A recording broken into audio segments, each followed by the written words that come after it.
Right. Right. Good evening, everybody.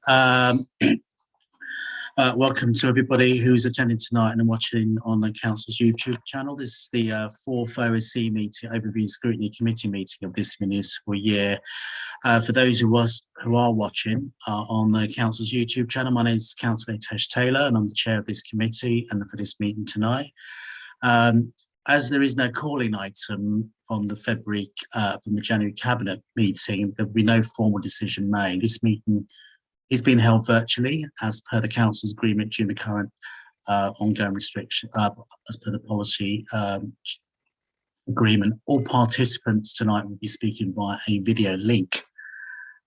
Before we get to nuts and bolts of the meeting, just some housekeeping. Can I remind all participants, including councillors, if you do put your video on, just import to neutral backgrounds, and members can indicate if they wish to speak via the chat function, and if officers will keep an eye on this throughout the meeting in case I do miss any. Now, the protocol for virtual attendees is cameras on, but microphones must remain muted unless participants are intending to speak. And as advised, the meeting is being broadcast on the Council's YouTube channel as well. We have quite a agenda tonight, which is focused on finances. We've got three main items and to oversee the work. First up is the main one, which is Council's budget strategy. Second is the housing revenue count report. And the third is the future work programme, including our scrutiny panels for next year. And if anybody is watching, all the papers are available on the Council's website if you want to read or follow what we are discussing. So let me with that out of the way, let me get on to the main proceedings. So onto the first agenda items. Just want to check everybody is here. So I'm just going to do a roll call of members. So I list them here. I've got Councillor Louise Brett. Here, sorry. Yeah, sorry. Sorry. Councillor Paul Driscoll. Here. Councillor Seema Kumar. I'm here. Yeah. Councillor Miriam Rice. Present, Chair. Yeah, thank you. Councillor Sarah Rooney. Present, Chair. Councillor Chris Summers.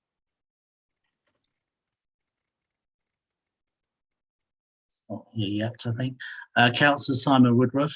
Yes, here. Councillor Anthony Young. Present. Councillor John Ball. Present, Chair. Councillor Faye Block. Good evening, Chair. Councillor Praveen Anand. Present, Chair. Councillor Sitara Anjum.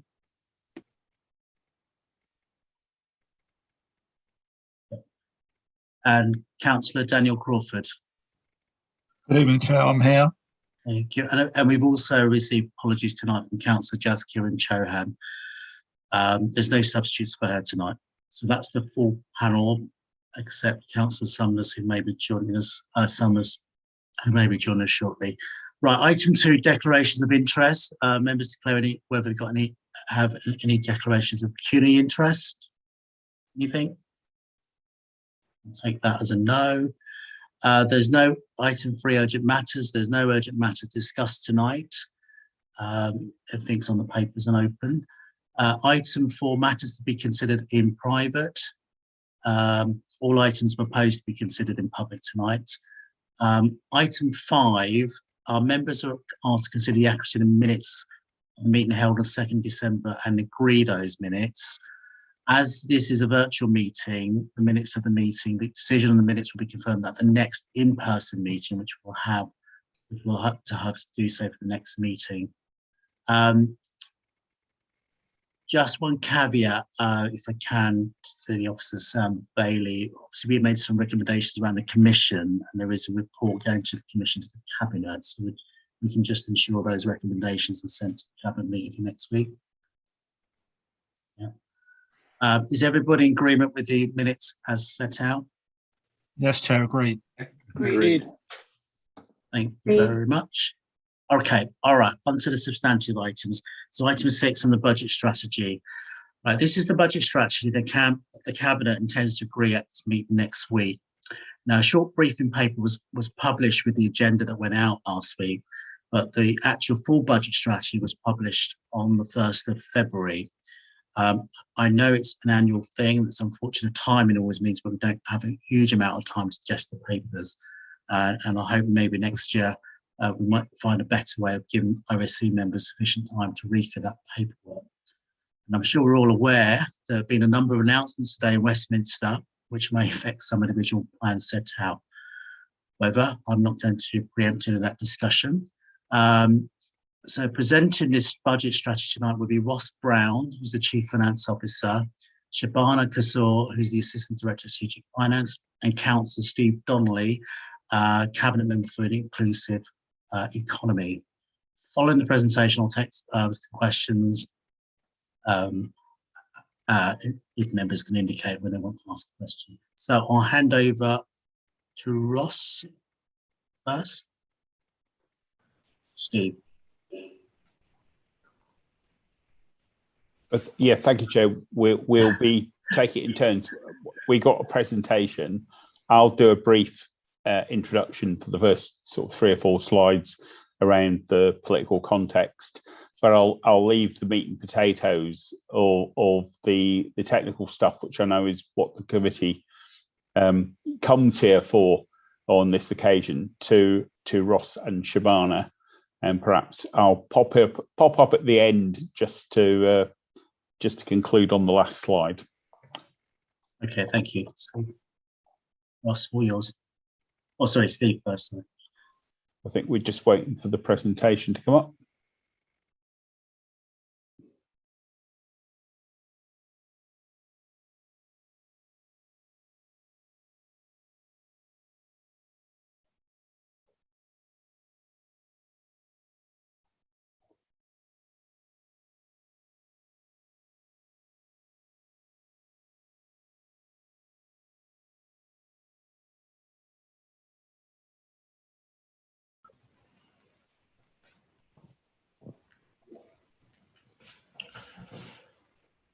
Russell or Shabana, are you able to pull the presentation up, please? I assume you're having difficulties because it's not appeared just yet.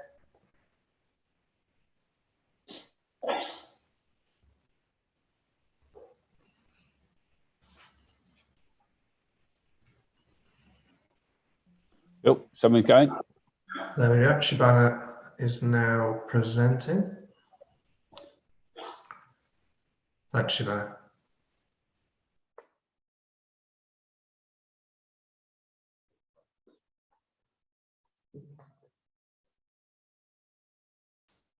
That's great.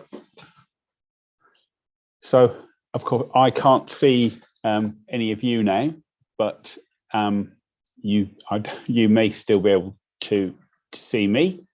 Say thank you, Chair. You've done the introductions. This is who we are. So, if we can move to the next slide, please, Shabana.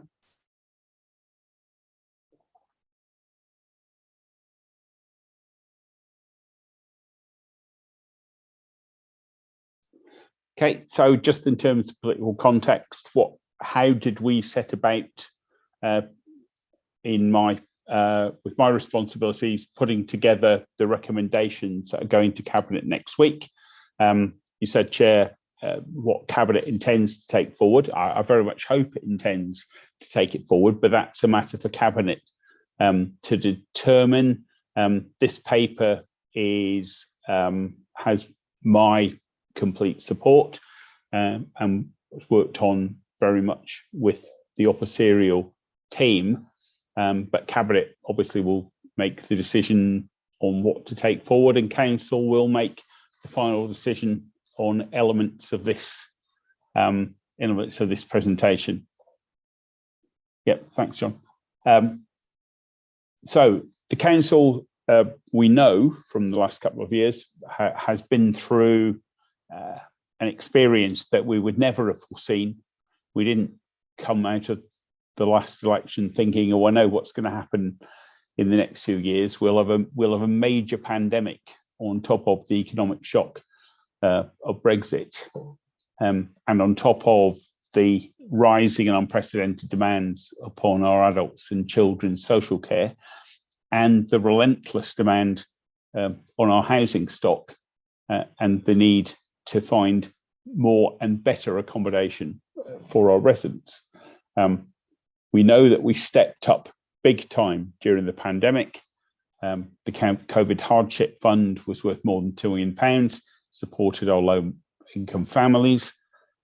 We provided more than £30 million in council tax support to vulnerable residents, up to 100% award for vulnerable families with a weekly income below £124. And as a community, we pulled together with the council at the heart of it, distributing 14,000 emergency food parcels. And I think that's something that we are all in a position to be proud of. We also know that we've gone from a situation in which inflation has been close to zero for so long that we almost forgotten what it was like to have inflation. In a very short space of time, the cost of living has roared ahead and is at a 30-year high and still rising. So in devising our budget, we need to be able to deliver on residents' priorities, reduce inequality, create jobs, and tackle the climate crisis. And that means taking difficult decisions. Also, it means ensuring, as ever, that our finances are in a sufficiently robust state to cope with whatever may come along. Next, please, Shabana.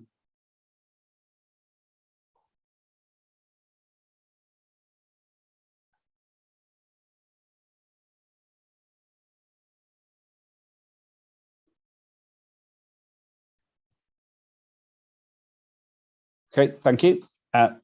We will, moving forward in these proposals, and I think in any proposals that we take forward, continue to prioritise our vulnerable and low-income residents. Our council tax support scheme is one of the best in the country, and we're proud that we've been able to support our residents using it. And we've committed to keep council tax low. And I believe, notwithstanding the proposal in this paper to raise council tax by 1.99% and to take the social care precept, I believe in the context of the economy that we're in, that we are continuing to meet that commitment. Inflation is at the highest in 30 years, as I said, 4.8% it says there, but actually we're at 5% and rising, heading towards 6%. Back when inflation was at near zero, the council was able to take decisions to freeze council tax. In that context, although central government funding was declining, inflation at least was not running ahead to diminish the value of the income that we did have. We're not now in a position to do that. Inflation is racing ahead, and if we were not to take steps to protect our position financially, we would fall even further behind inflation than we may well do, even with the proposed increase that we're proposing in this budget. And we won't be able to meet our obligations and political ambitions unless we catch up with price rises, at least to some degree. And of course, what we're putting forward here is little more than half of the rate of inflation as it currently stands. Next, please, Shabana.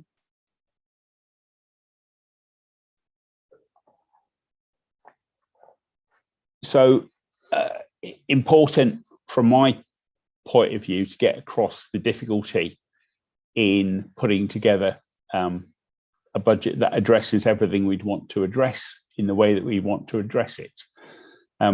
It's absolutely clear now that the government will push forward this notion of core spending power. And core spending power is repeatedly referred to in the context of the local government finance settlement.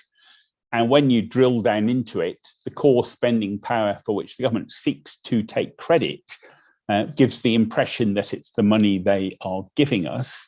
The core spending power makes an assumption that councils will raise council tax by 1.99% and will take the social care precept of 1%. So all the financial modelling of the rest of the financial settlement is based around that, and it's really now effectively baked into the way in which councils are supposed to respond to managing their finances and their budgets moving forward. Alongside that, the funding that we get, although already insufficient, is now unreliable and unpredictable. That for a period of time, although the central government grant settlement was declining, at least it was a predictable and understood element of grant funding that was doing so. That's no longer the case. And if you look at what has happened this year, you will see it was a mix of one-off grants, things which may prove to be one-off grants, grants which we had been led to believe would be ended, but in fact weren't ended, a whole range of issues which we could not have predicted and cannot now predict for the future. So each year is becoming a one-off where we're left with a matter of a few weeks' notice to respond to an unpredictable and entirely erratically put together set of grant funding proposals by the government. So we compete with the rest of the councils in the country for smaller pots of money, even to fund business as usual spending. Obviously, we have to make difficult financial decisions on the back of that. We need to keep an eye on reserves and ensure resilience in face of the unexpected. And if we didn't know what the unexpected was until a couple of years ago, we certainly now know what the unexpected is, surely, as a council, as a community. And of course, a council needs flexibility to fund its priorities moving forward into the next year, into the next term of council administration. Majority of the growth pressure on us stems almost as ever from adults and children's social care. And we know that successive governments over the last 10 years, coalition governments, Tory governments, made repeated promises to reform social care, properly fund the NHS. These are related issues. These things haven't happened, and councils continue to foot the bill. And it's in that context that we're putting forward what you will see this evening in detail. So next, please, Shabana. So on that basis, having done the political introduction, I'll hand over to Ross. Thank you very much, Councillor Donnelly. Building on what Councillor Taylor helpfully introduced, we do recognise that the amount of time that members have to read and fully digest the papers in relation to a variety of complex issues is quite short. Unfortunately, that's the nature of timing of this meeting in relation to when the papers are published. And as such, I intend to step through in hopefully a succinct but striking the right balance from a member insights perspective to give sufficient detail to allow you to understand and ask appropriate questions where you feel that's necessary around the budget and the budget setting and the principles and considerations that we go through. So I've got around 19 slides, which in some instances are quite technical in nature, but I'll do my best to try and convey the principles of the messages, and as ever, and at the appropriate point, we can take questions to delve in a bit more detail into some of the specifics that sit behind them. First of all, introduction. So the budget report overall is here to set a balanced and sustainable annual general fund budget for the forthcoming year, be it 22-23. It's part of the overall budget strategy, and as you'll have no doubt seen, contains a whole host of appendices with lots of specific detail, including the treasury management practices and policies, the fees and charges, and a whole host of supplementary decisions that are required statutorily for us to set our budget at the full council budget meeting on the 1st of March next month.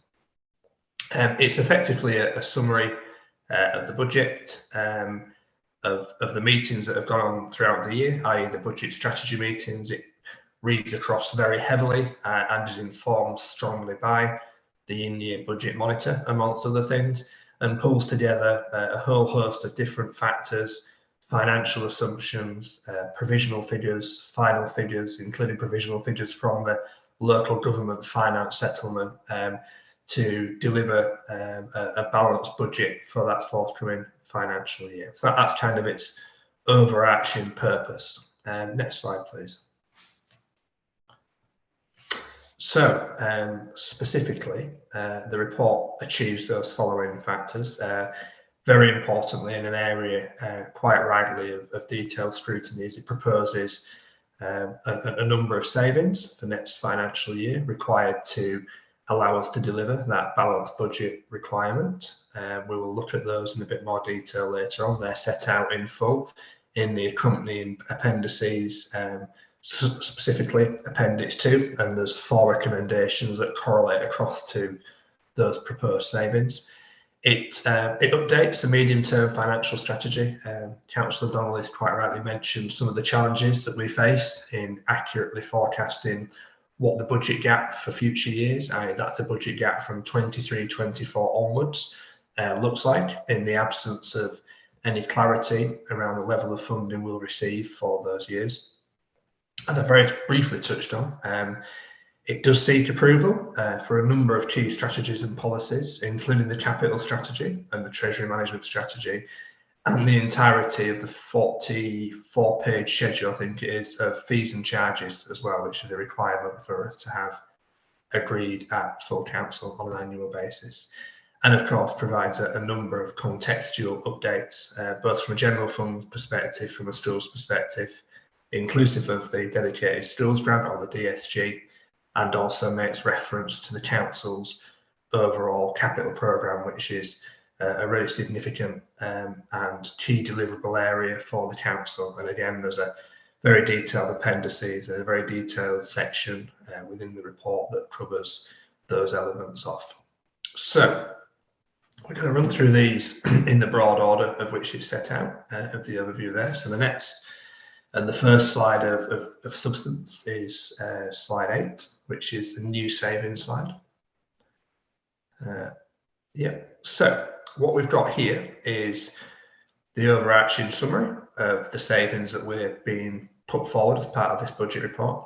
They sit under the header of what we call future healing. I think all members on the call will be familiar with that change management programme, which is effectively split into 2 elements of demand management and efficiency.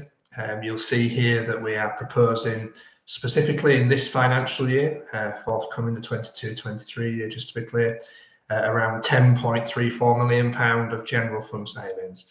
And that's a really important factor in balancing our budget going forward. Were it not to be for those savings brought forward, that would present us with a serious challenge in delivering a statutorily proposed balanced budget. So that's a key element, and we'll see on the next slide in a minute where that fits in to the overall balanced budget strategy. We don't just look at single years, to be clear. Some of our savings have an impact, majoritively, as you would expect, in the immediate year facing us, 22-23, but also have an impact in future years, 23-24, through to the end of the MTFS period, albeit quite trivial, 25-26. And for completeness on this table, we've also shown the savings from a HRA perspective, from a digital programs perspective, which is a self-financing capital program we have in place, and from a cost avoidance perspective. So these cost avoidance savings are savings that we monitor, but don't directly contribute to closing the budget gap. So all in all, from a 22-23 perspective, £11.2 million of savings, but specifically 10.3 of those feed into the general fund budget gap.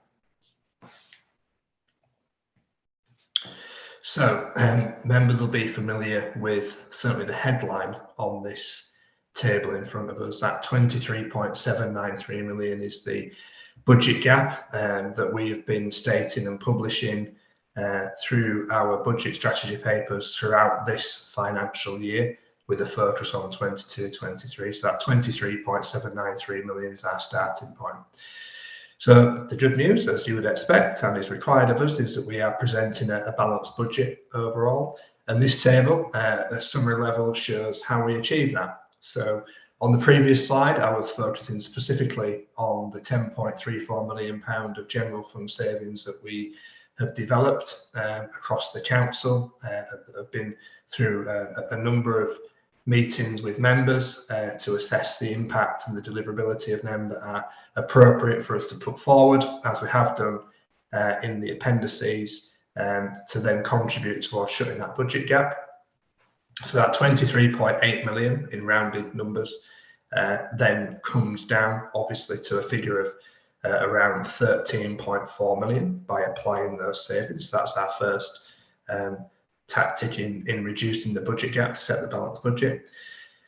Councillor O'Donnell has rightly said about the myriad of pressures that we're facing, both from a service perspective, and that's in the context of both what we call business as usual, where we have a natural increase in demand in many areas that are outwardly focused, serving our residents, covering social care in both aspects of children and adults, housing and homelessness, and kind of many other services that sit around that but don't necessarily consume quite as big a chunk of budgets as they do.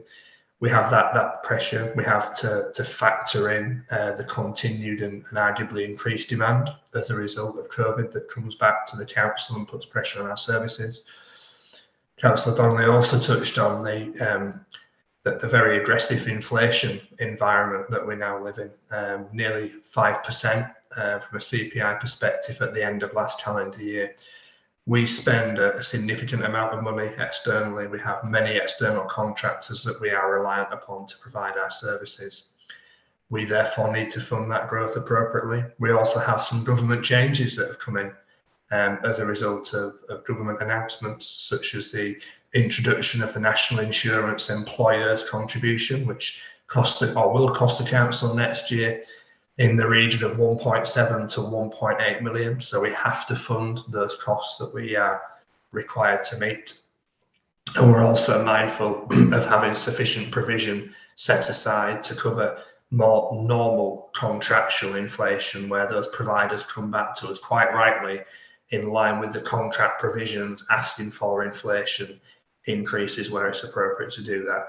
And we do have a commercial team that works very closely with the services to genuinely dialogue with our requirements and obligations to pay those inflationary uplifts. But needless to say, we do need multi-million pounds to settle those obligations in the context of the hundreds of millions of pounds that we spend externally with those providers delivering services for our residents. So that has the effect of increasing the budget gap back up to £25.1 million. We then apply the grants received back from the local government provisional finance settlement, which we found out the details of on the 16th of December, just before Christmas. The effect of that is to enable us to introduce majoritively on a one-off basis around £13.75 million of grants into the budget. So these are things that we did not have sight of until the local government finance settlement was announced in mid-December. It is provisional, I should just say. It's not final numbers, but provisional and final are usually quite tightly linked. So that £13.7 million of grant funded, of which about 70% of it was one-off, we are able to use that to close our budget gap. From a purely financial context, we were lucky to have a reduced concessionary fares contribution to our public sector partners, Transport for London. So as members will probably be aware, we are effectively billed based on the past 2 years of usage across different percentages for Ealing's contribution of use of TfL systems in very simplistic terms. We hold the corporate budget for that, which, due to the reduced usage volumes, understandably for the reasons that COVID has thrust upon us, actually results in a one-off benefit for us financially in paying a much lower contribution than usual. So again, we've taken the decision to feed that into closing the budget gap, albeit on a one-off basis.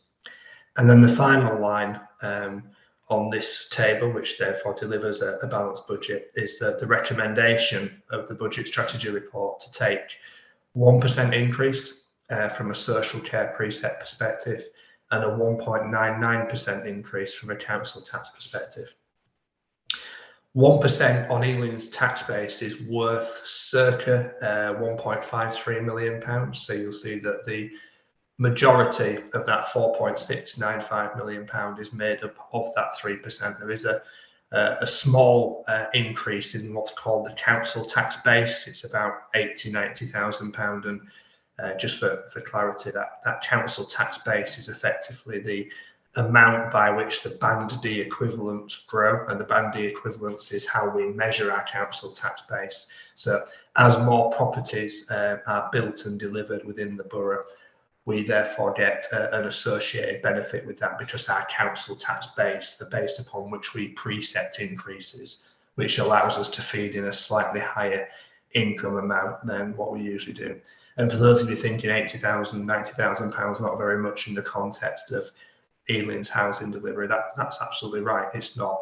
And that's because in the figure before we calculate a 23.793 million at the top, we have an underlying baseline assumption that there will be a 1% growth in the council tax base year on year. So it's kind of hard baked into the MTFS, which is why, as a standalone figure, when you look at it in this context, it doesn't really stand out as being that significant. So what does that mean? It means that when you put all those respective components together, the majority of which are savings, increases in income, one-off savings from corporate budgets, and the proposed increase in council tax and social care preset, that reduces the budget gap to nil, and therefore we can put forward the proposal for a balanced budget based on these considerations that we've got on the screen in front of us. So I'm going to move into a little bit more detail now. We've touched on the general fund savings, that 10.3 million that sits in the context of the 11.2, that sits in the context of the 13.3 for the MTFS period a little earlier on. What we've got here in front of us is more of a detailed analysis of exactly the composition of the 13.7 million, which, as we just touched on, has fed into closing the budget gap for next year. You'll see that there's a number of headers contained within there. The most significant being what was badged as a new services grant from central government. So within the overall core spending power and the LGFS, there was a national announcement in the hundreds and hundreds of millions, over £800 million for new services grant, Ealing being a relatively high populous local authority's share of that was circa £5.3 million. That's a significant chunk of the 13.7 that we brought forward. We had a new adults and social care grant, 3.765 million, as it suggests there. We had been working on the assumption that new homes bonus was due to CIS 8 in this financial year, be it 21-22.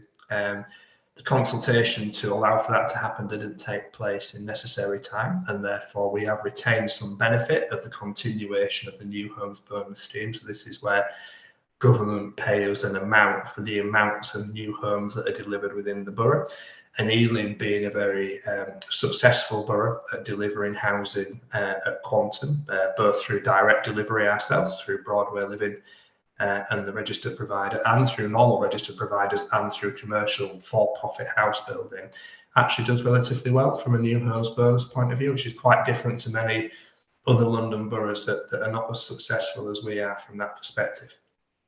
I digress somewhat, apologies.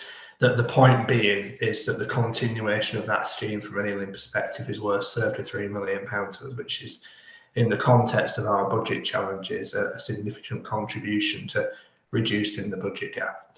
And then you'll see there's other smaller grants. Yes, we are apparently eligible for a lower tiers grant from government, despite our size, which all funding is welcome from my perspective. And there was a small top up for Improved Better Care Fund of 380k, and a little bit around Revenue Support Grant, or RSG, as it used to be called, of £500,000. We have, for clarity as well, shown the market sustainability, which is the transitional and preparatory funding for the transition for the council into introducing market sustainability for social care. That's an in and out, so it will have a spend obligation to it, and therefore is not appropriate to contribute towards shutting the budget gap. But from a transparency perspective, it's helpful to see that in the context of all the announcements that were made. So a benefit to the council, £13.75 million, as you will see on screen there. Quite a lot of those are one-off in terms of their funding stream, which adds to our challenge when we do our medium-term financial forecasting in future years. Next slide, please, Shona. So the third line down on slide 9 looked at growth. This is an articulation graphically of that growth. There are two figures to think through. On the summary table that showed the balanced budget, we show growth on a net basis because we talk about the net revenue budget. We don't show the gross budget for the council. Those of you that joined the Ealing Business Partnership presentation last night will have seen the larger context, which is over £1.1 billion of spend across the council. But setting the budget statutorily is very much focused on the net revenue budget, and therefore the figure to kind of hone in on, so to speak, is the £11.6 million of growth contained in that table on slide 9 that we looked at earlier. You'll see from looking at that there are a number of investments. The two largest components of that being very much in line with what Councillor Donnelly set out at the start of the meeting, that really significant inflation pressure. Inflation that includes some of the contractual obligations, as I say, such as that new national insurance employers contribution, the 1.8 million. It includes an increased assumption around pay inflation settlement, and it includes an increased assumption around the level of inflation we will have to pay from a contractual perspective. So all in, that's a £6.7 million figure. So these are the gross figures, by the way, not the net figures. Service delivery, £5.25 million. We could probably spend most of the night talking about where some of that money is going in a more detailed basis. It's predominantly going into adult social care and children's social care. There'll be no surprises really in that space. So that's where the majority of the consumption of the budget, which actually takes over 60% of the net revenue spend, that's where the majority of our service delivery and investment will go. On a gross basis, we also need funding to support with the delivery of the savings being tabled this evening. That's just over £1.25 million. We have a strategic transition review, which contains the costs for us to make sure that we can respond appropriately to really important initiatives like the Race Equality Commission, to make sure that we've got the right staffing in place to hear the recommendations and respond to those recommendations from Lord Simon Woolley, which was launched last week. So that there are some costs contained in there for our implementation of those things. We've also got the associated revenue cost of capital investment. So you will see later on there are some new capital programme additions over and above the very extensive capital programme that the council already has, and therefore there is an associated cost to the revenue budget, specifically the Treasury budget, as to the growth needed to fund the additionality of new schemes. And then last but by no means least in importance, we have retained a budget to the tune of £3.75 million to highlight that incredibly high level of uncertainty that we're facing from an operational perspective at this time of year. There are many, many demands, as you will have seen from reading the budget update reports in year. One example being that at Q2, we had circa £14 million of specific COVID pressures, separate to business as usual pressures, of £14 million of pressure reported at Q2 in 21-22. That actually dropped slightly to just over £12 million from Q2 to Q3, but still really significant amounts of money. What we don't know is if there's any extension of one-off funding from a COVID perspective from the central government that's going to feed into next year.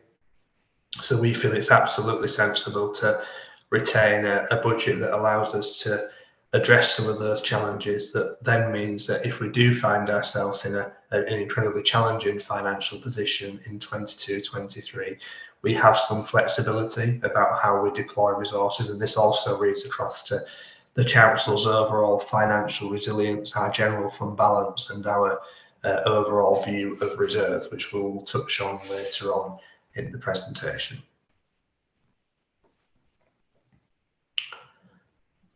Next slide, please, Siobhan. So this kind of highlights on the requirement for us to have the growth that we do. We set out in a little bit more detail where some of those growth allocations will be made, as I said a minute ago, particularly in social care, from a placements perspective, really significant and complex area that the council delivers a high volume and value of services. No surprise to see that we're looking to allocate growth into areas such as that. Looked after children's placement, we've done pretty well, if we're honest, in terms of having a very stable number of looked after children for a prolonged period of time. We're certainly starting to see that trend shift as a result of the pandemic. We are having more referrals with more complex caseloads, and inevitably that means that we do have to take more children into our care, and alongside that, some of the complexities of challenges and therefore the expensive packages that we have to provide are increasing as well. So we're again looking to invest into those areas. Greenery Limited, our wholly owned subsidiary and provider of waste collection and street services, like us, continues to incur and be subject to inflationary increases. There was, as you remember, not so long ago in the news, the requirement and the challenge in retaining refuse collection vehicles or light goods vehicles and heavy goods vehicles drivers.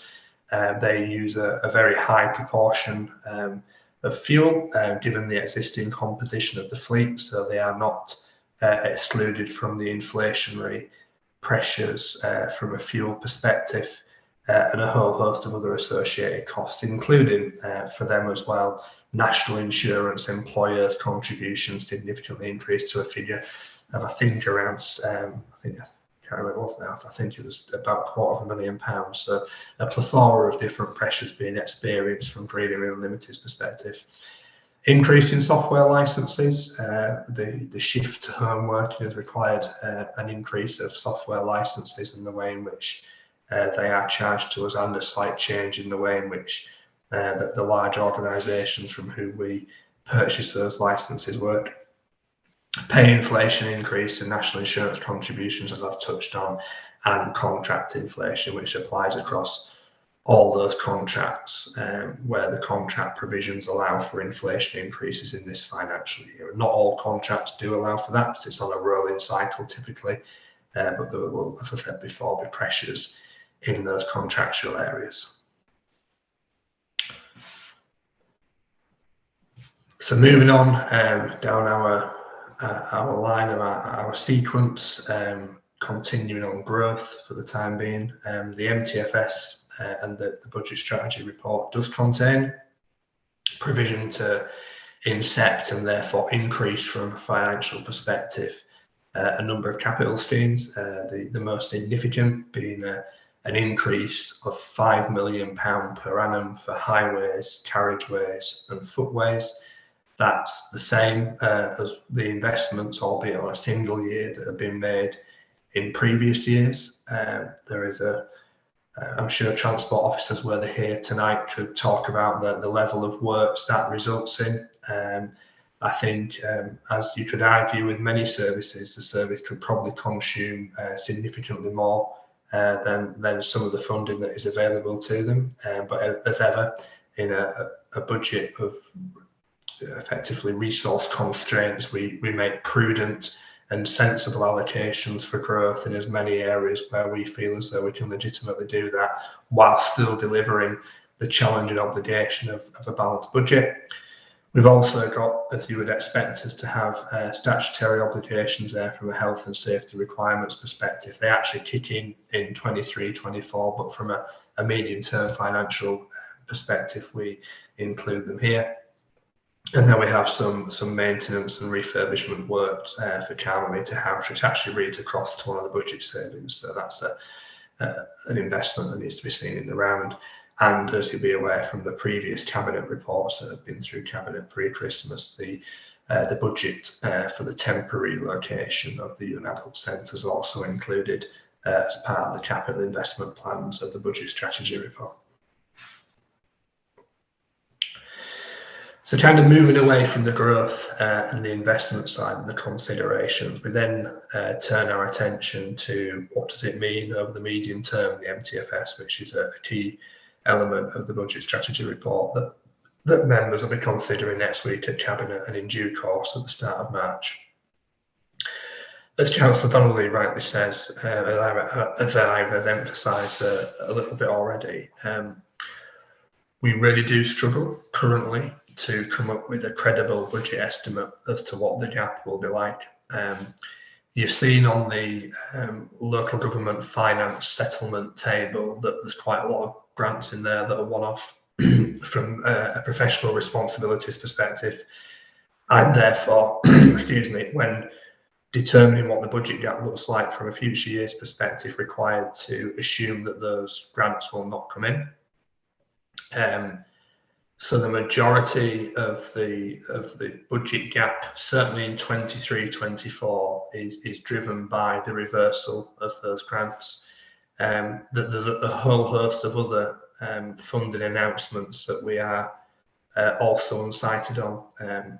Baseline reset, fair funding review, which again would typically be known at this stage and provide the context and direction of travel as to what budget allocations might look like in future local government finance settlements, but we have very little information upon which to base that credibly. That unfortunately means that the prudent approach here requires us to look very seriously at significant savings agendas going forward year on year.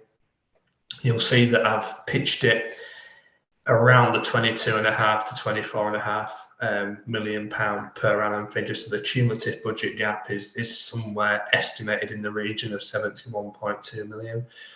Realistically, I would be expectant of receiving some level of government funding in 23-24. Unfortunately, the earliest I'm likely to know that is mid-December of this calendar year, effectively 2 months before we are required to bring a proposed balanced budget back in front of members through Cabinet before then going to Budget Council. That doesn't give us much time if the finance settlement is worse than expected for us to react. So we like to work quite rightly in a proactive space, and therefore the prudent estimate of the budget gap going forward on the assumption those grants will not reoccur is the basis on which we have to work to give ourselves sufficient time and indeed capacity to come up with savings that are deliverable, credible, and reduce any negative impact to the residents of the borough. So that's what the medium-term financial strategy looks like. Not a dissimilar figure to that we're seeing in this financial year, that £23.8 million. But that's where we're pitching it from a future context perspective. We've now got a few slides, 4 I think it is, on financial resilience. Quite an interesting subject, specifically from my perspective, as the council's statutory 151 officer. I have to make a number of assessments and recommendations about the appropriateness of the council's budgets, about the appropriateness of its reserves, about the appropriateness of its general fund balance, and express my professional opinion that the budget that's being proposed is deliverable. So in doing that, I have a whole host of considerations, as you would quite rightly expect me to have, in determining the appropriateness of all those different factors, reserves, general fund balance, and indeed the credibility of the savings that have been put forward. And it's absolutely right to say at the moment that the level of uncertainty and lack of clarity, both from an operating environment and a general environment perspective, and from a central government funding allocation perspective, presents a very high challenge for the council. Now, I feel as though the council, having worked here for coming on 7 years, does very well in delivering its statutory obligations and much more, and making a positive impact on residents' lives. But the environment in which we're operating is as challenging as it's ever been, specifically off the back of trying to understand and fathom out how COVID affects our service obligations on an ongoing basis. I take these considerations into account, as you would expect, to then determine the appropriateness of different recommendations within the report. And as such, it's really important from my perspective to advise members that they retain sufficient financial resilience to allow them to deal with unforeseen pressures. Nothing's been quite as unforeseen as the last pandemic, unfortunately, both from an impact point of view and from a financial perspective. One thing that we discuss extensively with members is our capacity to deal with some of those short-term challenges, or indeed that then manifest themselves into long-term challenges. No doubt members will be well versed in the challenges faced from other local authorities, both nationwide and in a London perspective. And some of those have had to effectively issue what's called a Section 114 statement, which is where the Chief Finance Officer, Section 151 officer at the respective authority says we do not have available to us sufficient resources in year to allow us to deliver an in-year balanced budget. And what that effectively means is that they have to take some relatively drastic action to allow them to set their budgets and deliver their budgets in year. And that often leads to quite short-term decision making, which is genuinely to the benefit of no one other than to balance the budget. So when we're making these considerations about appropriateness of reserves, of resilience, of uncertainty, of lack of certainty for government funding perspective, all these different factors roll into the assessment that I make as the 151 officer. So next slide, please, Shabana. One thing we also look at very carefully is not ourselves in isolation, basically. What we've got on screen in front of us, CIPFA, which is a public finance institution to which I belong, they do and undertake on an annual basis what's called the Financial Resilience Index. It's an assessment, a nationwide assessment using standard government returns to determine different exposures and different indicators of financial stress, and compare each individual authority to whichever comparator group we want to compare ourselves to, whether that be statistically significant neighbours, London boroughs, or other people that have got a population and demographic base in the same way we have. The analysis that I've got on screen here is the London boroughs comparator group. So all of the London boroughs plus the City of London factor into here. You'll see in the top left-hand corner that CIPFA's independence assessment is that Ealing is more towards the higher risk category, as shown in the top left-hand side of the results breakdown. Is more in the higher risk category when it comes to both unallocated reserves and earmarked reserves. And we'll step into them in a minute or two. Just on the face of it, they actually look to be quite significant, but then when you actually unpack and understand what's in them, you can see why CIPFA are making the assessment about the high risk categorisation that Ealing currently has. If you go straight down from there into the individual analysis of unallocated reserves line, you'll see that there's a bar chart, and towards the right hand side of that bar chart, third from the right, there's a darker purple section. That darker purple section's Ealing. That is quite an interesting comparator for us to consider carefully as to how our reserves resilience from an unallocated reserves perspective compares to other London boroughs. Helpful to compare to other London boroughs given the similarity of pressures and challenges they face and the similarity of the operating environment as well. You will see that we are third from bottom from a London perspective in terms of our reserve. And to the right hand side of that, you'll also see that our consumption of reserves, our financial stress trend has gone higher on the right hand side of that graph. So it's not improved, and we are very conscious of that, and we are conscious of trying to rebuild back into the budget sufficient reserves resilience to allow us to deal with those shocks and to move into a more stable position should we need to call on those reserves going forward without having to take the drastic action that I referred to before. So we'll just go on to slide 3, a little bit of a wordy one, this one. So as I've said before, I have to express legally a view about both the adequacy of the reserves the council has and the robustness of the budget estimates. I'm happy with what's proposed in this budget, that I can express my assurance to members that both of those things are met. One of the considerations is looking forward as well. You will see that within the overall MTFS, as is transparently shown within the papers, that we do have a contribution of 3.5 million back into those reserves, very much to address those points about uncertainty, challenge and risk that I've just touched on. That helps me to form my view about the adequacy of the proposed reserves going forward. Separate to the unallocated and usable reserves, we also by law have to have a general fund balance. Now, the general fund balance is a reserve, and you'll see it on the next slide carved out as a specific reserve. It's treated in a slightly different way. We are able to use that in the financial year which it's required to be used.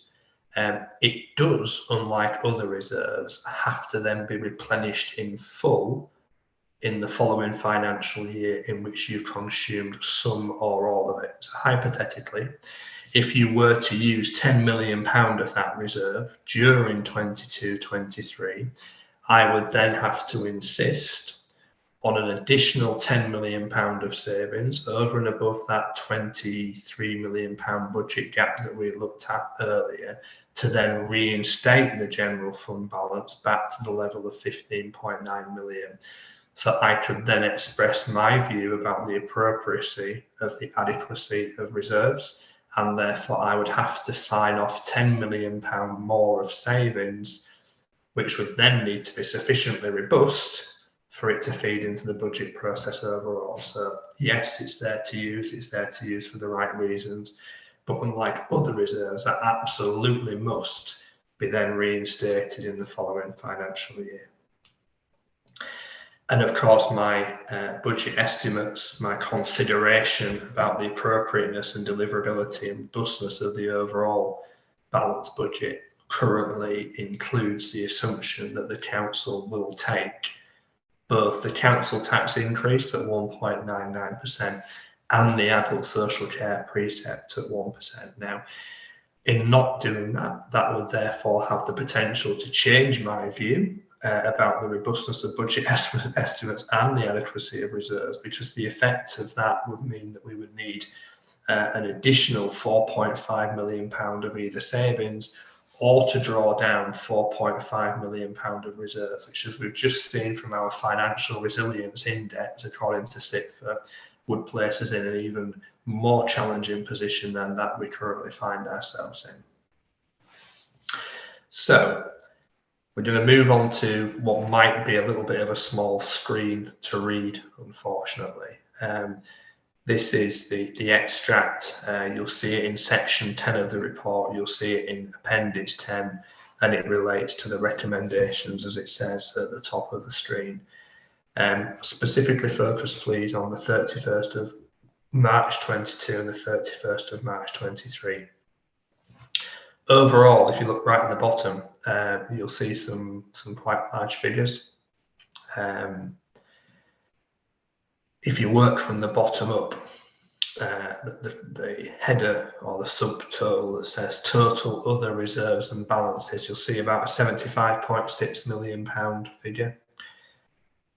Nearly, well, all of that is not available for general use, other than about £10.9 million of roll forward COVID grants from central government, which will be deployed to cover some associated costs where appropriate. But the rest of that circa £65 million are specifically for the purposes of HRA, collection fund equalisation, which is a complex reserve. We have to put our what's called section 31 grant through to offset the reliefs that government granted to businesses to not create a loss back in the collection fund, and schools balances, which are obviously the balances that belong to the schools of the borough.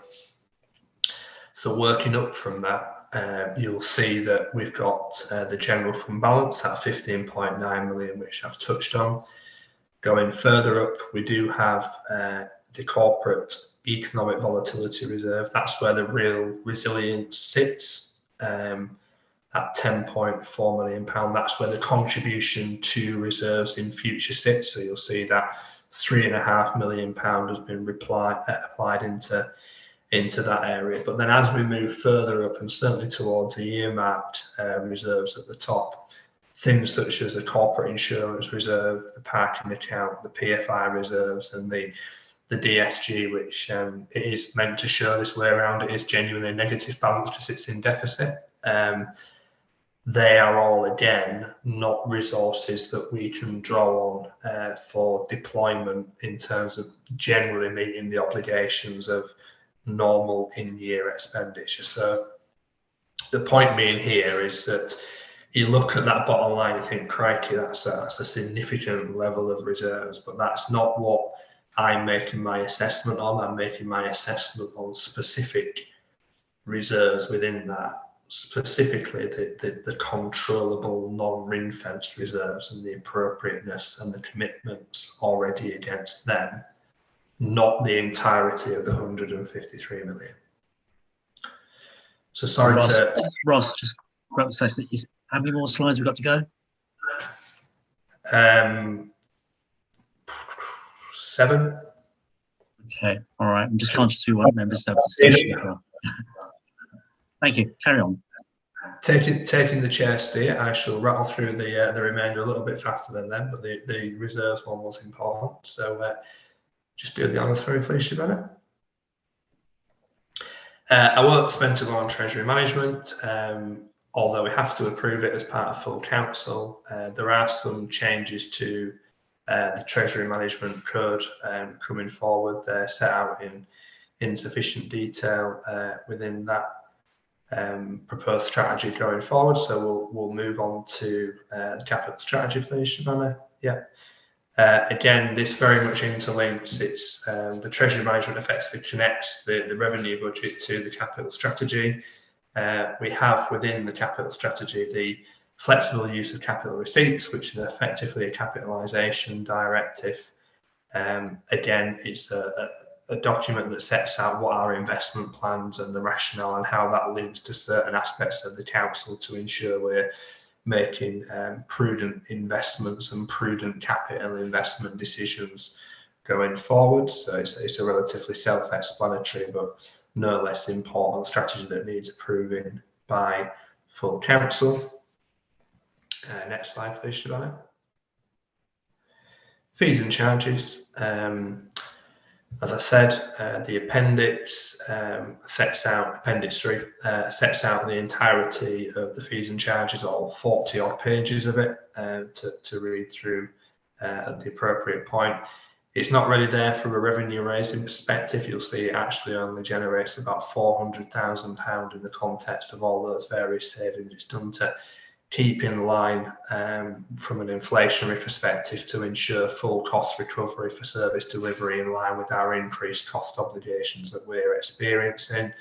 There are, of course, some statutorily set and externally set increases in fees and charges, so we effectively reflect our obligation to increase them and report that back through the individual appendix. We'll just move on to council tax. So what does it mean? This is the more detailed articulation, again pulled straight from the budget strategy report, that shows the various bandings. As you'll all be aware, bandings A to H. I talked earlier about a band D equivalent, which is a technical way in which we rebase council tax into a band D equivalent number. You'll see a band D on here. That's actually a slightly different thing to a band D equivalent. You'll see what the proposed total billable value is on that total line, 1,156.99 through to 3,470.96 for a band H, and you'll also see what that means in my band D equivalent. So the effect of the changes being proposed, and you'll see the GLA increase is circa 8.8%, is that the annual increase on a band D equivalent bill is just short of £71, or the equivalent of 4.25%. So it's the 2.99 from the 1% social care precept and the 1.99% council tax increase, and then the 8.78% increase from the GLA then effectively makes it a net 4.25% increase.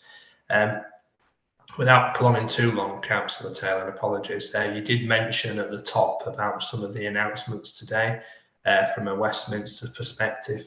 Many colleagues on the call will have heard that there were some potential council tax rebates that were being announced. As I understand that, that seems to be a rebate of £150 per household for bands A to D. So if you look at that top table, the valuation band, the first 4 bands on there, as I understand it, there'll be a discount of circa £150 on those bandings. Not speaking out of turn, if that were to be the case of how it actually fed through from an Ealing perspective, that would cost the government somewhere in the region of £15 million to grant awards at that level, because we have about 100,000 properties in the band A to D. So that doesn't quite tie up from a national announcement in terms of the overall level of funding. But I'm just sharing with you the kind of the light touch detail that I've got. And I also understand there to be some additional discretionary fund announced, which will potentially provide support, probably on a locality determined basis for different council tax recipients. And remember, as Councillor Donnelly quite rightly said, our council tax reduction scheme is already very comprehensive and provides some level of financial support already to over 24,000 residents and families within the borough. So I've just shot myself in the foot, because that's what the next slide said, and I forgot that was in there. That's the CTR scheme in front of us. It is a very generous, very progressive scheme. It does cost us £28.2 million every annum out of base. And if you think about the size of our budget challenge and some of those decisions that we worked very hard to bring forward savings in the 10 to 10.3 million pound region, you'll see that the fact that we effectively consume 28 million pound of support is actually a really significant investment that the council chooses to make. And you'll see there 16,500 working age claimants and families are protected and benefit from that in the protected and non-protected groups, because we have two different groups depending upon the individual circumstances of the family and individuals. We're near the end. Very briefly, business rates, locally retained share remains at 67%. The pooling stopped when we're not in a London pool anymore.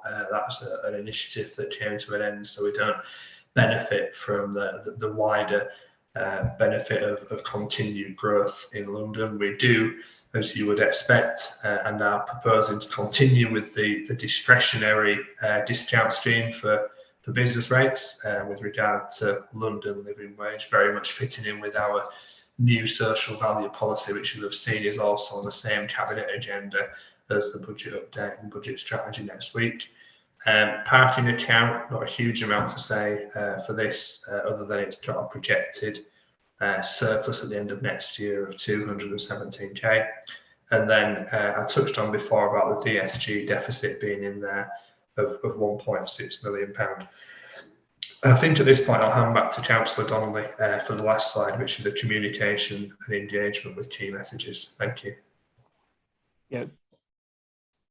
Thank you, Ross. I think in the interests of time, given that much of this reflects what I said in my introduction, I won't labour this one, Chair. I'll put it back to you, other than to say, when it comes to today's announcements, I mean, I don't know if Ross is clear. I'm certainly not clear that whether we can be comfortable that, given what we just said about the way we support those who are poorest, that the £150 will be paid according to what people are liable for, not according to what they currently pay net, if you see what I mean. So we wouldn't want a situation in which, because people are in receipt of a benefit from us, that in some sense that's discounted against £150 they would have received. Otherwise, they really will be in a heap of problems with the way that the costs are rising. But I will leave it at that. The slide is there to read.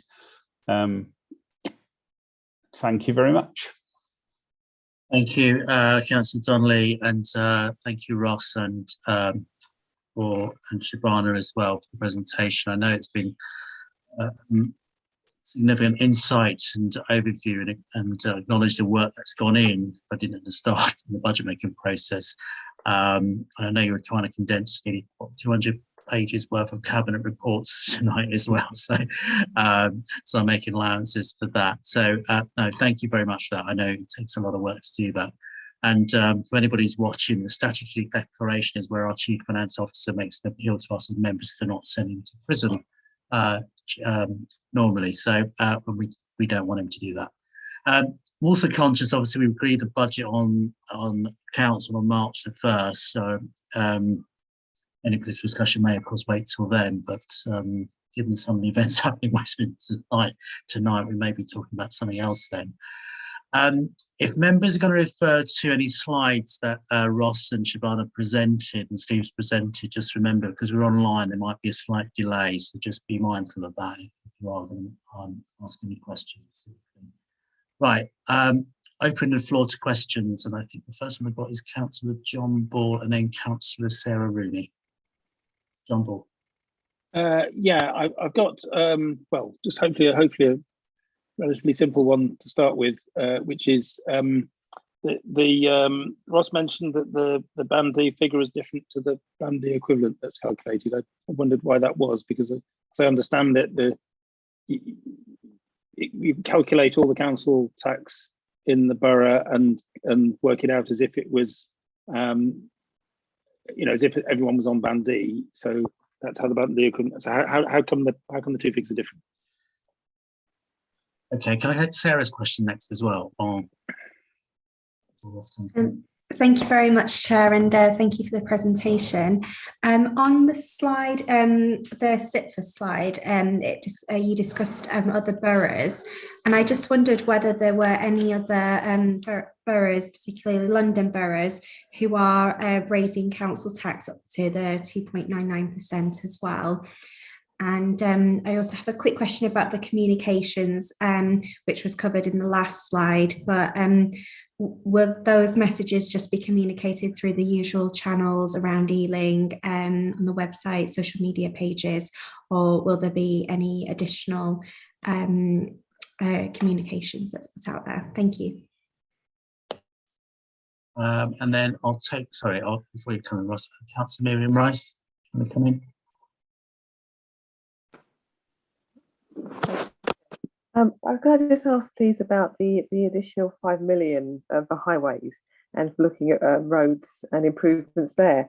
Can I just ask what's actually motivated that? Is it a case that we've realised that we have an awful lot of roads which meet the criteria for work, and so we realise we need to get the work done? Or are we in some way lowering the expectations for the criteria for road works, and so that we're actually just creating a need for that £5 million? Thank you. Right. So who's answering Councillor Ball's question first? I shall. Thanks, Councillor Ball. Yes. So they are two different things. The amount that we bill residents is exactly as that slide says. It's calculated based on the valuation of that property and the alignment of the band.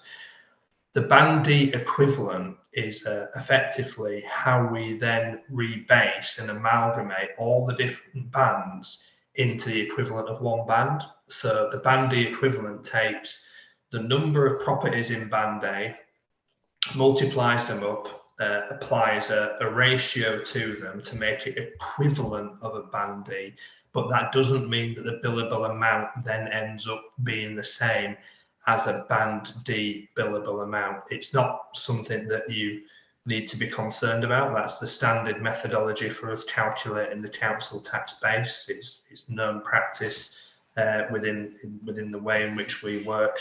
It's just it then gets effectively the amalgamation of the 144,000 properties applied to the individual council tax liabilities, then converted back to an average figure. So when professionally we talk about council tax bases in the context of the IRV or whoever else we're discussing, and then we set the council tax, we rebase it into that Band D equivalent. So it's that we've got a standard term to use. If we use the Band D alone, that would not be adjusted for the size of the council tax base. Thank you. Councillor Innes, questions on communication. The second part, sorry, I've temporarily forgotten, Sarah. Yeah. The other part. It's just on the other boroughs and The whether boroughs, yeah. they're doing a similar rise.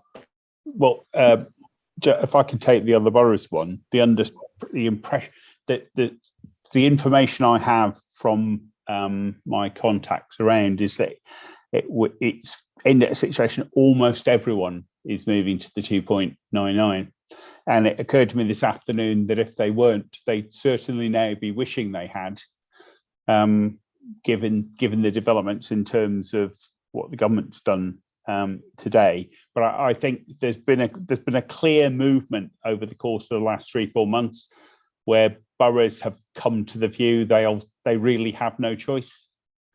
But you may think, members on the call may think at this time of the electoral cycle, councils might want to be speculating on other options. But I think ultimately the people have come to view that it's the responsible thing to do, unless you're in a particularly unusual situation.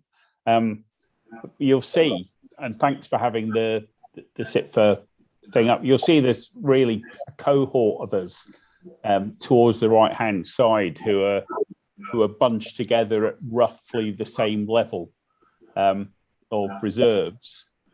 I can't even imagine what it's like to be one of the councils over on the left-hand side. I can't imagine in what circumstances they've accumulated such riches, but it could relate to particularly odd, capital transactions that they've been engaged in. I don't know, but I mean, broadly speaking, Sarah, everybody's going to take it from what we can see. And sorry, it's the other way around. I've forgotten what the comms question was. It was covered mainly in the slide, but just to ask whether we were going to be using around dealing, social media platforms, and whether there was anything else that we were going to use to communicate the message. I think everything, all of those, and anything else we can think of, I think is probably the fairest way to answer. Thank you. Thank you very much. I just want to add to Councillor Donnelly's response to Councillor Rooney, if that's all right. The only areas where you typically see a difference, Councillor Rooney, is those with very, very small council tax bases, where the increase in council tax financially means much, much less to them than it does to an authority of our size. Some authorities do have a very, very small base, but therefore have a greater reliance on business rates retention than we do. We actually have a greater reliance on council tax. So there are some boroughs, which I won't name on the call, nearby to us, where a 1% increase in council tax is actually only worth £600,000. So well less than half of what 1% of a council tax increase is worth to us. And by default, that affords some boroughs a little bit more flexibility in terms of whether they take it or not, because it has a much, much less impact on their overall budget viability than ours. Thank you very much. Councillor Rice's question on the £5 million. Yeah, I don't believe there's been any recalibration of what constitutes mendable. I think everybody recognises we'd have liked to spend more on highways during the course of the cuts of the last decade and more than we have. So from time to time, we address things, and we're seeking to address it with an extra 5 million or 20 million over the next 3 years, as the slide indicated. But I don't think it's a modal shift. But I mean, yeah, it may be that highways officers would give you a more detailed indication of what they plan to do with it. Thank you, Steve. Right, I've got Councillor Young next, and then Paul Driscoll next. Councillor Ball, your hand's still up, so I don't know if that's another question or not. That's another one. Okay, wait. Councillor Young? Thank you. I'd like to ask a question on the general fund savings. The third line on the appendix talks about a review of controlled parking zones, prices and other enforcement. Could I have a bit more detail on that, please? And then Councillor Driscoll. Yes, thanks. I was looking at, we've got an allowance for inflation. However, we started with Councillor Donnelly with inflation being at a 30-year high and likely to go higher. So how robust are we and confident that we can manage that? I noticed in the report where the initial wage settlement has been rejected by unions at just slightly less than 2%. And so we're looking at probably settlements that might be higher than that already, never mind going on in terms of buying goods and services that we need to support our services with in the delivery. So how are we sure that we can actually meet that potential inflation pressure coming through? I know we've got a resilience there, but is it sufficient? And I'm curious also about like the DSG, the direct schools grant, in terms of being in deficit. So I think that was a change in national policy to allow it to go into deficit with the schools forum. And the government allowed it to go to deficit because of the high block needs requirement. And we've got an increasing number of high financial demands upon that. So how assured are we that that is manageable? And because it does go into sort of a substantial sums for that demands upon the borough. So do we fund that in terms of cash to allow that to be into deficit? Thank you. Yeah, and John, your second question. Thanks. Yes. I'm also, like Councillor Young, turning to the savings in Appendix 2. If we could have just like a little bit of enough detail to know what they mean on 2201 enablement services, 2248 promoting independence, 2259 adult social care placements, and finally 2252, which is the skips license. In that case, I understand what it is, but the issue there is more about, I mean, £90 a day is getting on for £3,000 a month. So what's tending to happen is, because our skips licenses already, even before this increase, are higher than surrounding boroughs, people who are having works done are tending to destroy the garden and plonk the skip on the garden rather than pay that much if they have long-term work. So, I mean, are we in danger of pricing ourselves out of the market and reducing the actual amount of take we get on that one? As I say, the other three are just simply explanation of what savings are. Thanks. Okay, who's going to take those? So Councillor Young's question first, the general fund savings. I think Ross, if you're talking about, I believe on CPZs, there's two levels of it. One is you've got standard fees and charges, but my understanding of that is we're going to review the appropriateness of the current CPZ arrangements in zones, and were those in the zones to agree that there should be changes to the operations of those zones, then that could have an impact on the income that arises. But there'd be no change to the arrangements by which we agree operations and costs with residents. I think that's what that one refers to, Ross, is it? I haven't got it in front of me. It is, yeah. There's a couple of elements to it. There's a switch from a 2-hour to an all-day parking of existing CPZs subject to consultation. These are all subject to consultation, as all the savings indeed actually included in the report in front of us. So yeah, it's around identification of the CPZs and extension to existing CPZs. Okay, the next question I got is from Councillor Driscoll, inflationary pressures and DSG. Yeah, I'll take that one. It's something, Councillor Driscoll, that we've spent a lot of time trying to engineer down to the most prudent yet robust level from an inflation perspective. As you quite rightly said, we have a number of competing demands in the inflationary space. Currently, I've already touched on the fact that the national insurance contributions is going to consume somewhere in the region of £1.8 million of the overall £6.7 million inflation allocation that we've got. We have a budget provision currently set aside for the pay award, which you drew specific reference to.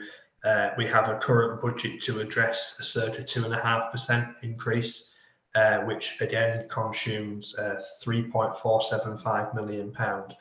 And then what we're left with after that is effectively £1.5 million of contract growth to then try and deal with those other contractual obligation pressures that we experience. That you could argue that that's a challenging budget with which to operate with.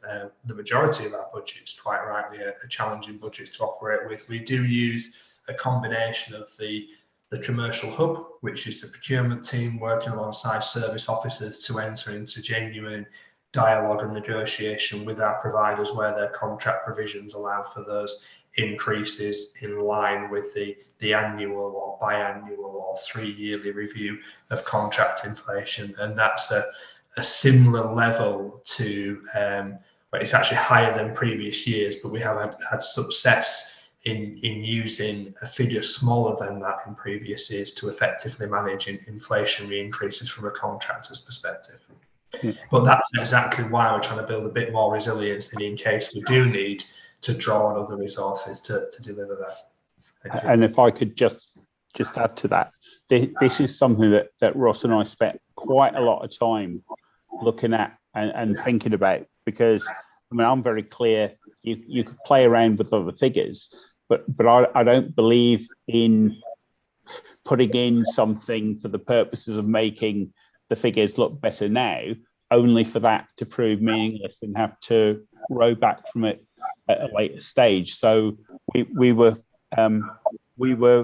at pains to ensure that we could ascribe faith to the figures that we put in here on this, but it is complex because inflation means different things in different sectors. I think the union settlement relates to 2021. It's not even for this year. They're already a year behind. So, that is certainly an ongoing saga, that one. Right, and then I've got Councillor Ball who's asking about saving measures in Appendix 2 report. Can I just say there was the DSG question? Oh, as well? DSG, sorry. I missed that. Sorry. Yeah, I'll take the DSG question if that's okay. Yes, so Ealing's actually done very well in terms of managing the quantum or scale of DSG deficit it finds itself in. Councillor Driscoll, you'll no doubt be aware of many other London authorities and authorities nationally that have ran really, really significant deficits. And when I say really significant deficits, we're talking in the £25+ million region. Ealing, as it quite rightly says, is nowhere in that, and that's reflective of good financial management, but also the seriousness with which the Schools Forum works in that space as well. It doesn't manifest itself as a general fund pressure. It is, as you rightly said, due to the government changes, that pressure is now clearly ring-fenced within the DSG.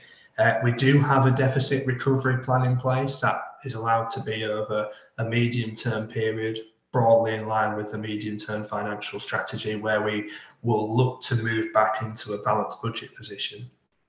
One rather interesting observation from my perspective is that where local authorities have run into materially significant deficits, the government has actually had negotiations with those directly with a view to writing those deficits off in their entirety. We've probably been a little bit of a victim of our own success in having managed it quite well to credibly try to reduce that to a sustainable level, and therefore it's deemed at the moment that we are in the territory of being able to manage that on our own account, which feels a little bit like penalisation from my perspective. But we do have a credible and robust plan to bring the deficit back on track in future years.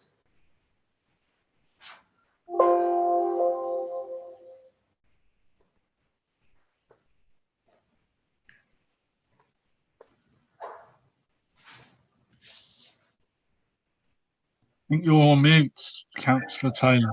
Sorry, me. Sorry, Councillor Ball's question. Sorry. In relation to Appendix 2, it's quite a detailed one. Point. Did you want to repeat what they were, John? I think I've got them: 2201, 248, 59, and 52. Yeah, that's it. Yeah. Yeah, I'll start with 2201, the reablement one. So this is where individuals are discharged from hospital. This is about stepping up our contact hours, the level of support that we provide through enablement, which effectively has the impact of letting those individuals recover quicker, maintain their independence, and therefore ultimately not require a more expensive package of care. So that's the basic principle. There's quite a lot that sits behind it. It's actually a 5-step plan that works from increasing our reablement workers' time to ensuring that we take a more reablement centred approach, through to making sure that our capability and skill sets match with the higher starting needs of those individuals to kind of drive down the kind of the through flow into our own care, which is, from a package perspective, ends up being very expensive. I just need to, which was the next one, 2248.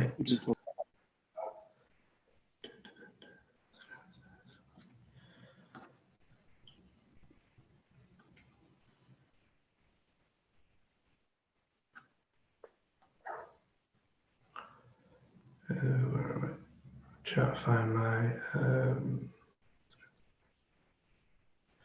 Yes, a kind of a similar approach to the previous one, really, but from a not from a reablement perspective. So this is promoting independence from working age adults effectively. So this is targeting people again to become more independent through a more supportive wraparound care from a physicality perspective in the main, but not those that have just been discharged from hospital. So very similar principles around independence, which actually leads us, as the data shows, to a much better quality of life than it does to have constant support and care placed around you. But this is for working age adults as opposed to those that have just been, that have not been discharged from the hospital. So it's targeting a slightly different group, but on similar principles to the one before.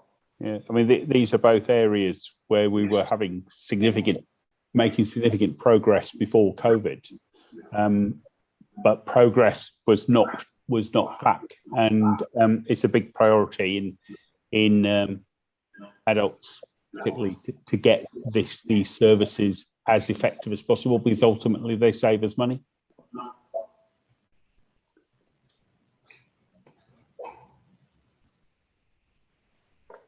Was there another one, John, I think?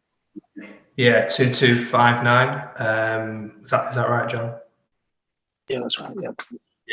Yeah. So this is looking at all the different income considerations and placement spend, but majoritively around the income side. So this is in combination with 2257 as well. We have bad debt provisions that we look at, that we recover through billing of recipients of social care and the appropriateness of the recovery rates set around them.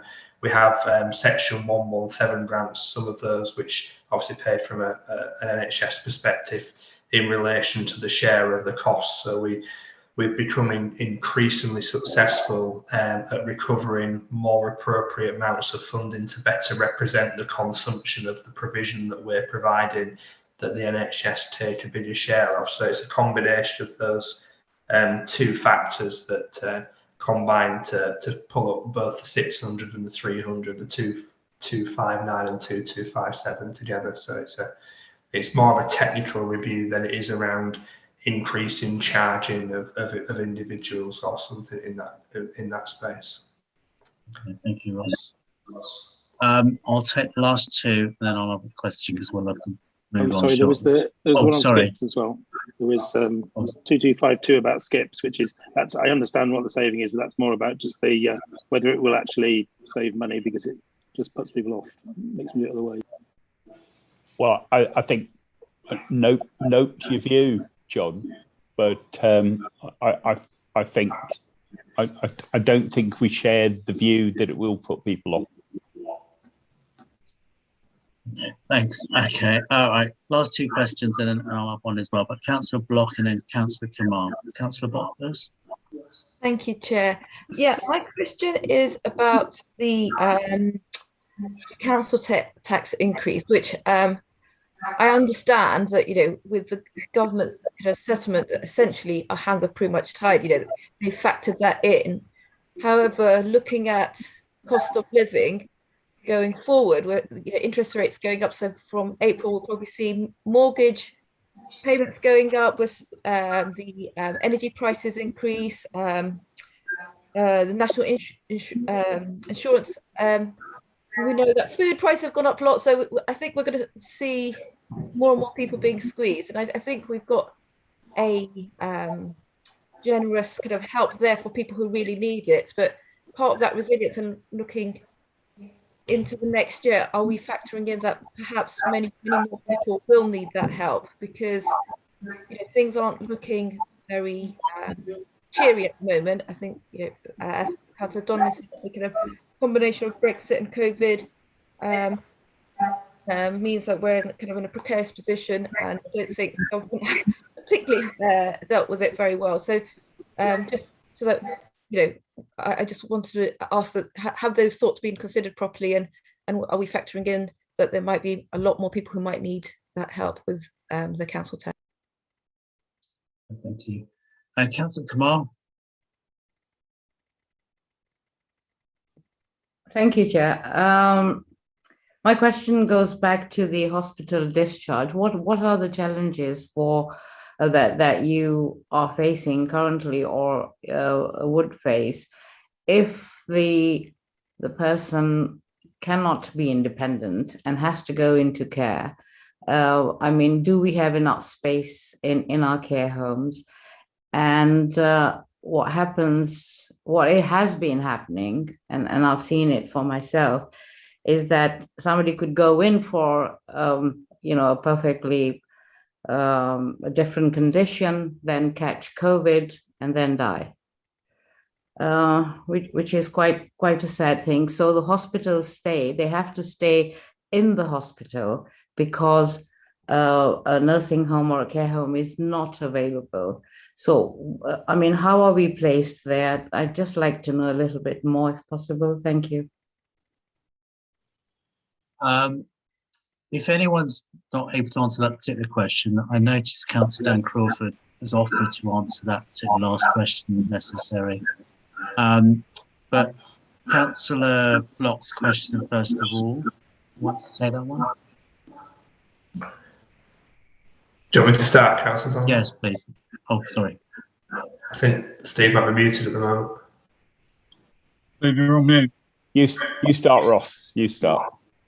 Yeah, it's a really good question, Councillor Block.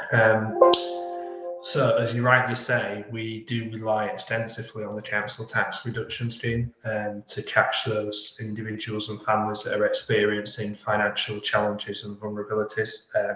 That doesn't mean to say that catches everyone. We know it affects and covers 25,000 people.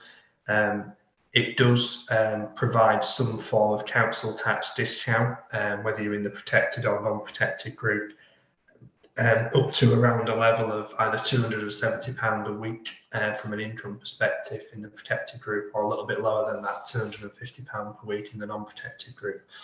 And that's, of course, after we quite recently re-engineered that to disregard lots of other benefits and incomes that individuals and families face. Separate to that, we also, as you're aware, we do have the local welfare support system. That's a unit within the function of financial assessments that also refers and supports people, sometimes via direct payment cards or direct grants, or sometimes by signposting them into the relevant voluntary sector for further support to do that. But we do genuinely recognise that the impact that increases in bills from a local authority's perspective do make on top of lots of existing obligations. We do a very, very detailed equalities impact assessment as well, specifically to try and estimate and foresee the types of challenges by gender, by race, and by other groupings that may be adversely affected via such increases as this. But the fundamental challenge we face and that local authorities face is that their ability to increase income in terms of what they can control by anything other than council tax is severely limited. We do not have control over our business rates base. We get and we retain what we are given, and we get and we use what we are given from a central government perspective. So yeah, hopefully that answers your question. Okay, and then well, I just sorry, Chair, I just wanted to add to that. I mean, in a sense, it's a circular thing. You know, we need to boost the income to protect the expenditure. We many of things like this, they're discretionary, they're not statutory. We want to be in a position to be as generous as is right. I guess the ultimate fail-safe is, you know, they are discretionary, and in an absolute emergency, we can take other steps, change the approach. We have no wish to do that, and you know, I think so. We have to take this. Can we ever be absolutely certain of the interaction? Well, I can't say this in front of Ross, but you know, we can never be absolutely certain of things. but we can be as certain as a section 151 officer requires, which is quite certain. That's what I'd say. And I'll let, Dan come in, but I agree with Councillor Kumar that the social care sector in this country is completely broken. I agree with her that there appear to be no plans whatsoever to reform it in any meaningful way that would provide the service and the comfort that she requires. But beyond that, I don't think I can offer her help. No. Dan? So, and sorry, hang on, I'm chairing here, Chair. Don't mind. I've got Shabana for her hand that she's indicated. Is Shabana, are you responding to one of those points in particular? Yes, Councillor, I'm trying to put my video on, but it's not. It was just adding to Ross's point to Councillor Block.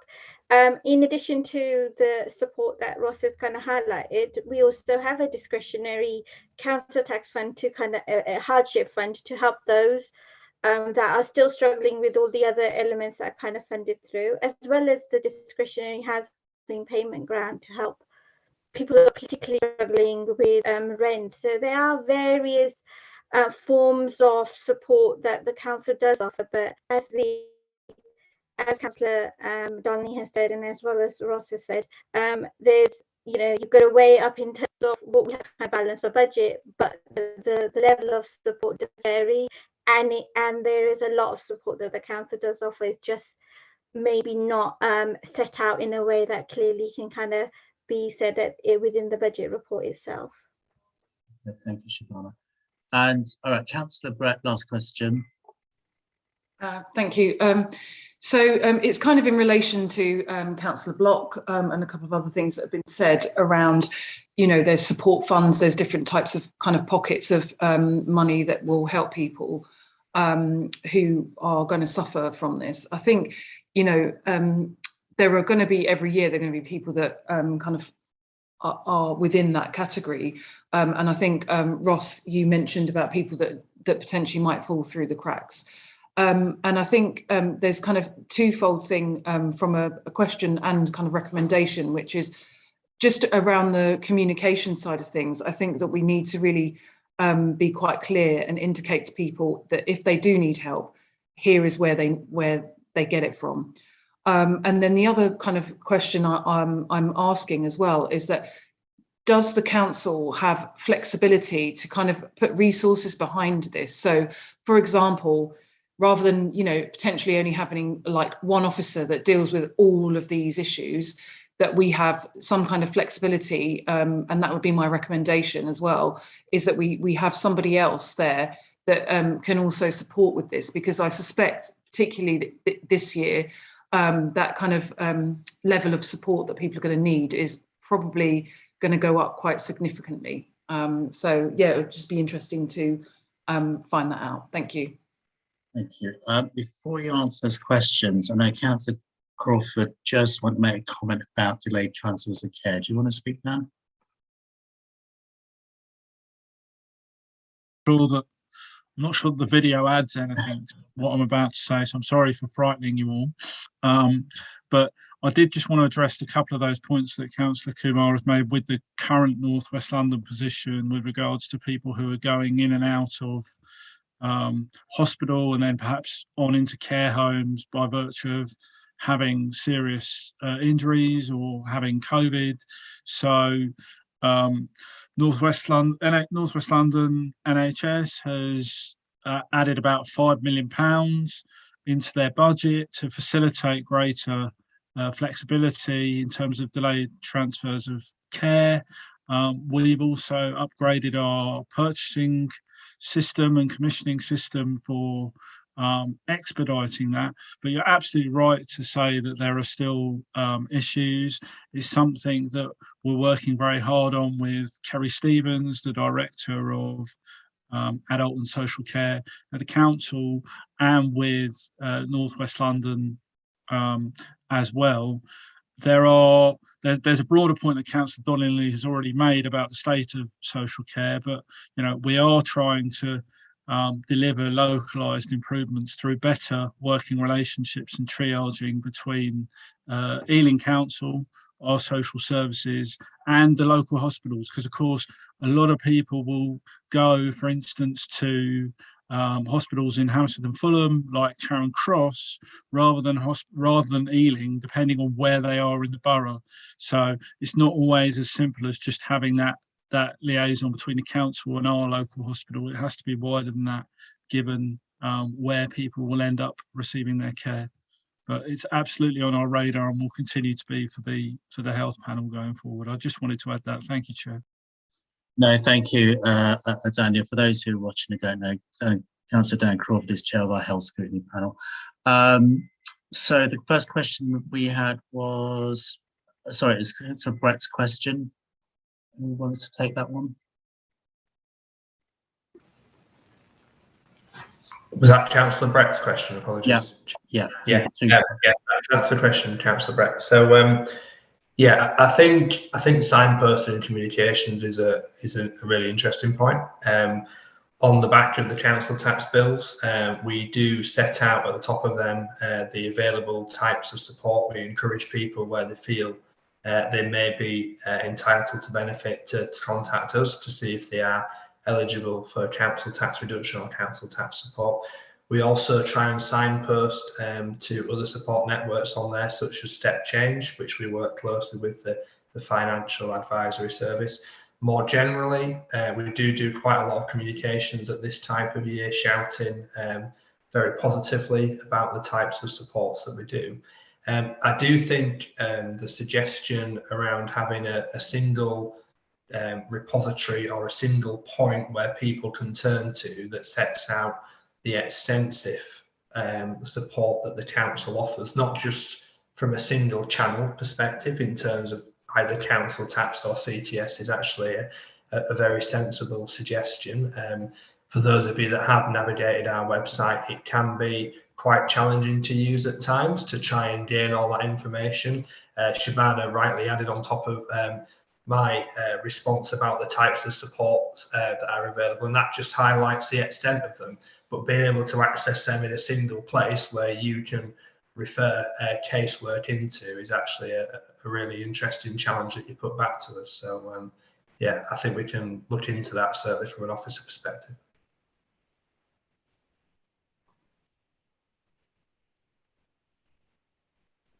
You're on mute, Chair. Sorry, there was a second part to the question as well, Louise, wasn't there?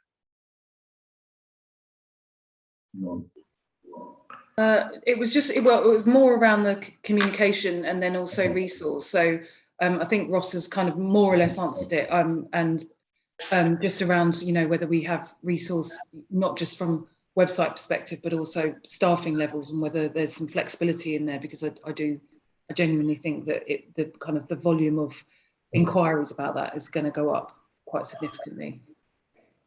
Okay. We have individuals within the teams that deal with their individual aspects. So if you phone up about council tax and CTS, you'll get routed through to the assessment team for a conversation. That'll open the doorway into welfare support and other forms of benefit. But we don't have carved out dedicated staff that just look solely at the support provided to residents and families within the borough. But yeah, I suspect if you looked and mapped across the amount of resource, it'd be arms and legs of people as opposed to dedicated resources.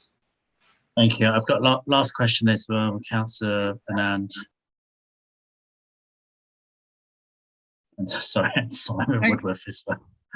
Thank you, Chair. I was going to drop my hand. It was well answered by Ross, actually. It sort of overshadowed what Councillor Brett's question was. So I'm quite satisfied with Ross's reply to that. Is just that if we can really emphasize the fact that people, that where the help is available, if it's in a different color or in a different font, so that they can actually see it quite clearly. So if it's in red or in a different coloring, because that's the worrying part, is that when people will see the increased bills, they will perhaps not have that much patience to then look at the back side of it or something. So something where it's really visible. But yes, otherwise it's really great. Your answer and a dedicated line or a help would be very helpful as well. Thank you. Okay, thank you for that. Just one question I wanted to ask. I know it's difficult. This rebate has been announced today, but I mean, what's your appeal, Ross, in terms of to government to make that whole thing easier in terms of this council tax rebate? Because it's just been announced, and it's like we have a process, and suddenly it all can be turned upside down. Maybe make it simple as possible. Is that the answer? In a nutshell, one of the challenges we've experienced in being asked to administer significant amounts of distribution of funding under government direction is the urgency and the timing with which we've been given to do that. You'll have seen we have delivered in the hundreds and hundreds of millions of pounds, both grants and reliefs to different businesses within the borough that have had a really positive impact through the pandemic. We've really struggled to administer those effectively in the time available to us. So we've had announcements again for the last set, the most recent set of grant allocations for various businesses in the retail, hospitality and leisure sector that was announced on the 23rd of December. That's when the guidance came out for us to then implement as soon as possible and to have used those resources by the 31st of March this year. And that includes designing a scheme from fresh to receiving applications to taking the decision through the individual cabinet member decision process to then assessing the bids and physically processing the money in that time. So it would be incredibly helpful for sufficient time to be given to us to allocate that, and for sufficient forethought to have gone into how the scheme works from an administration perspective. Anecdotally, we often have an announcement from central government. We then jump on the call with the relevant civil servants. And sometimes it can feel a little bit like a consultation, thinking through the pertinent considerations as to how the scheme might work and some of the challenges and limitations of it, notwithstanding the principle of it comes from a good place. That makes it quite difficult for us to administer. Well, yeah, and I think what I was also alluding to was the announcers may not be enough, you know, as long as we're not asked to plug the gap, I guess, as well. It's the important thing. Look, I'm going to leave it there on this report, because we do have a couple of other items to go through. So thank you, everyone, for your contributions and your questions. To be fair to say, I want to sum up. We had a robust overview of the budget, and thank both Shabana, Steve, and Ross for that overview today. That's been put together over the last few days to ensure we've got to present a legal budget. To make sure we got services required for our residents in a time of cost of living crisis. This has got to still go for the next process, which is the cabinet first next week, and then the council on 1st of March. So I'm recommending here tonight that we note the budget strategy has been presented to us. Members are in agreement with that. I'll take that as a nod as yes. Agreed. Thank you very much. So thanks, Ross, Steve, and Shabana. You're welcome to stay if you wish for the rest of the meeting. Otherwise, I shall move on to the next item, which is on the housing revenue account paper. I'm not sure. So the reason we've asked this to review this report is just to look at the planned investment we've got approaching to our housing stock here. I think presenting this report will be John Knight, who's the Head of Assets and Property, and Mark Wiltshire's Director of Community Development, to summarise the council approach to HRA. I didn't see Mark. Mark's not attending, Councillor. You, John. Okay. Yeah, I'm actually Assistant Director, Housing, Property and Service Delivery. Oh, sorry, that was the title I was given. Apologies about that. Go ahead. So I think we've got some slides. I don't know if they've been sent to you, Sam, or I can share them if necessary. So there's share them, John. Thanks. Yeah.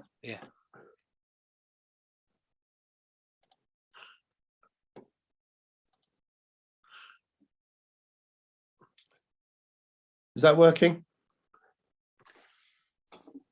Yeah, I can see it. Just if you want to start the slideshow. Go to show, yeah. So just briefly by way of introduction, so this is a The written report is a very concise summary really of some of the investment aspects of the HRA. Dovetails with the fully fledged HRA business plan report, which is going to Cabinet next week or on the 9th, as you will know. And the slides are a little bit of a blend in a way, give an overview of the HRA, what it's for, how it operates, pull out some of those key investment numbers and ambitions, and give you the context for some of the key things in the report. So the Cabinet report is an annual report, and it operates within this overall financial and policy framework of the HRA. The HRA is a ring-fenced account, which is a legal requirement for all stock holding authorities, such as Ealing. It is a ring-fenced account for all the social housing owned and controlled by the council. Comes with a raft of legal requirements. The first one being, I mean, there's a lot of overlap in the text in terms of principles here with the general fund content that Russ has been outlining, obviously, and some particularities too. There is, a la the general fund, the council's overall budget, a requirement to balance the budget annually. So the report presents an update on the budget position for this year, a balanced revenue account, the capital projections for the year to come. So there's the overall revenue position there, a very small surplus projected, which will contribute to HRA balances. Capital borrowing is a heavy, there is a heavy reliance in the HRA for all of the new build, which again, Ross referred to, the level of build, both social and private, but all of this would be social housing. The borrowing to fund that. There is no longer, what did exist until quite recently, a borrowing cap, a specific limit on the amount of borrowing headroom within the HRA, but obviously the borrowing does have to be contained within the overall prudential borrowing frameworks and must remain overall affordable. It is important to notice as we get into the detail of the HRA, it is a mixed funding landscape increasingly. So in terms of the new build and regeneration programs, they are funded through the HRA, also by a GLA grant. You will have heard, I'm sure, of the Building Homes for Londoners Fund. So additional funding has come in through that. Successful bids have been made to the GLA for additional funding to supplement the HRA and effectively come into the HRA for financial purposes to fund those new build programs. And similarly, in the area of sustainability, which you'll again appreciate is a growth area and an area of high ambition from Ealing with our climate and ecological emergency strategy. There's a lot of grants, not as much as there were a couple of years ago, but a bit of a surge in new grants currently. Often they come with a match funding requirement, so typically you'll find a scheme that's funded in part by the HRA and in part where we've managed to pull in that extra funding, either from government or in the case of our Energy Sprong scheme, that's European funding. So we're actively bidding for those funding streams, both in terms of new build development and sustainability in terms of our properties. So the HRA is a piece of that and a very key piece. What is provided by the HRA? So the HRA funds directly all of these services provided to tenants. There are a wide range, so dealing with antisocial behaviour on our estates, collecting the rent, offering support to people who are struggling to pay the rent. All of the sort of pastoral housing management stuff, tenancy services comes directly from the HRA, pest control service, tenancy support, etc. So those are the revenue services. On revenue and capital side, it funds R&M, repairs and maintenance. So we have a main term contractor, company called MCP. They're currently our contractor for all of the borough, all of our homes in terms of what we call behind the front door, responsive repairs. Then we have the asset management strand, which brings us on to the longer term investments, those initiatives around energy efficiency and sustainability, etc. So there's a whole range of activities being funded through the HRA, and what the Cabinet report does is break those down and to some extent also flags, again, overlapping with some of Ross's themes, the uncertainty and the number of, I call moving parts, the number of variables within it. So in a sense, there's different statuses for this, a 30-year plan, but as you can imagine, really what the report does is summarise the actuals for this year, give you a fully worked out projected budget for next year, indicative budget or provisional budgets that relatively fully worked out for the following 4 years to create a 5-year plan, and then indicative budgets for the following 25 years, because there are so many things that can and will change, such as the chargeable level of rent, such as the capital investment, the inevitable shifts in those regen programs in terms of money not being spent in year, etc., etc. So there is a lot of reprofiling in year, and there is an annual process of review and reallocating all of the budget, budgets to the cost centres. What the report does is say it pins down this year and next year, and it does give you a clear sense of the parameters within which all those future adjustments will be made. So all of those future changes will be done within an overall framework which the report sets out. Just moving on to the next slide. Some of the key themes of the report and some of the detail of this is in the report. Talking about rents, members I'm sure will be aware there was a rent cap in force. Like the borrowing cap, there was previously an imposed reduction, not just a cap actually, an imposed mandatory reduction whereby rents had to be reduced, social housing rents and that was in force for 4 years. It's ended now, and now we're back to the national policy whereby we can increase the rents by a maximum amount, which is based on the consumer price index at the end of September, plus 1%. So there is that supplement. What's being proposed in the Cabinet report for Ealing is that we go with that rate of inflation as at the end of September and not the full 4.1%. So less than the maximum allowed, but an increase. And the justification for the increase is set out in the report. It's basically to ensure that we can continue the investment in our stock. We can fund those key services for our tenants. And I'll come on to this, but do some work to pull us out of some difficult situations through COVID. And obviously, the more revenue that is collected, that smooths the debt repayment, which is a key piece of the overall financial management of the HRA.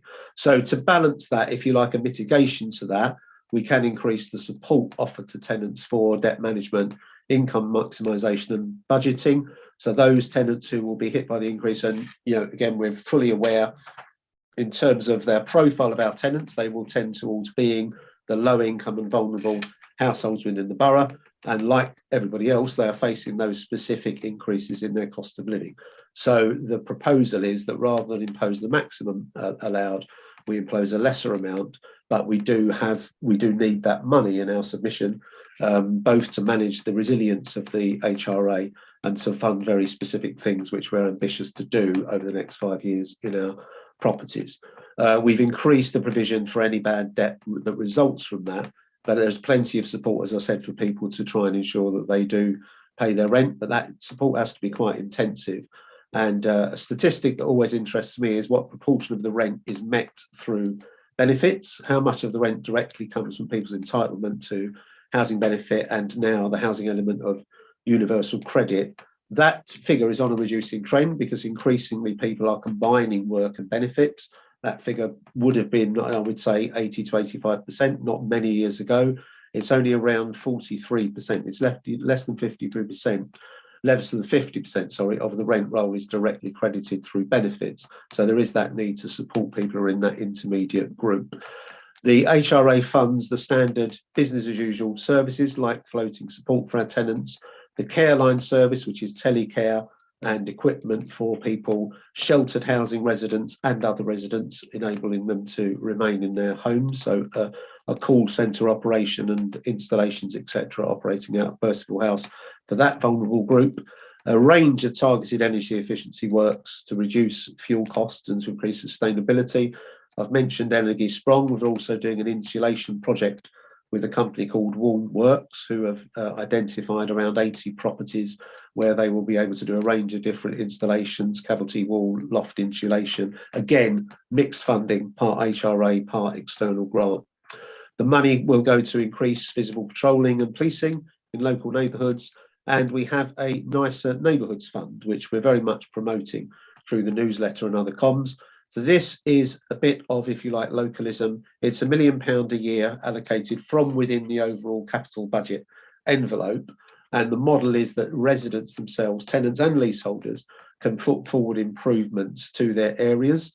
and they then are assessed by a panel process to make sure we engage the most suitable contractors, etc. But it's essentially people saying this is what we would like to happen in our neighbourhoods, be it a community facility, be it some play equipment, be it in enhanced fencing. Lots of different ideas are coming through, and we're starting to assess those. And our ambition, we haven't managed it this year, but our ambition will be to make sure that we do allocate that full £1 million so that those specific capital works are resident-led. They've come out of ideas put forward by our tenants.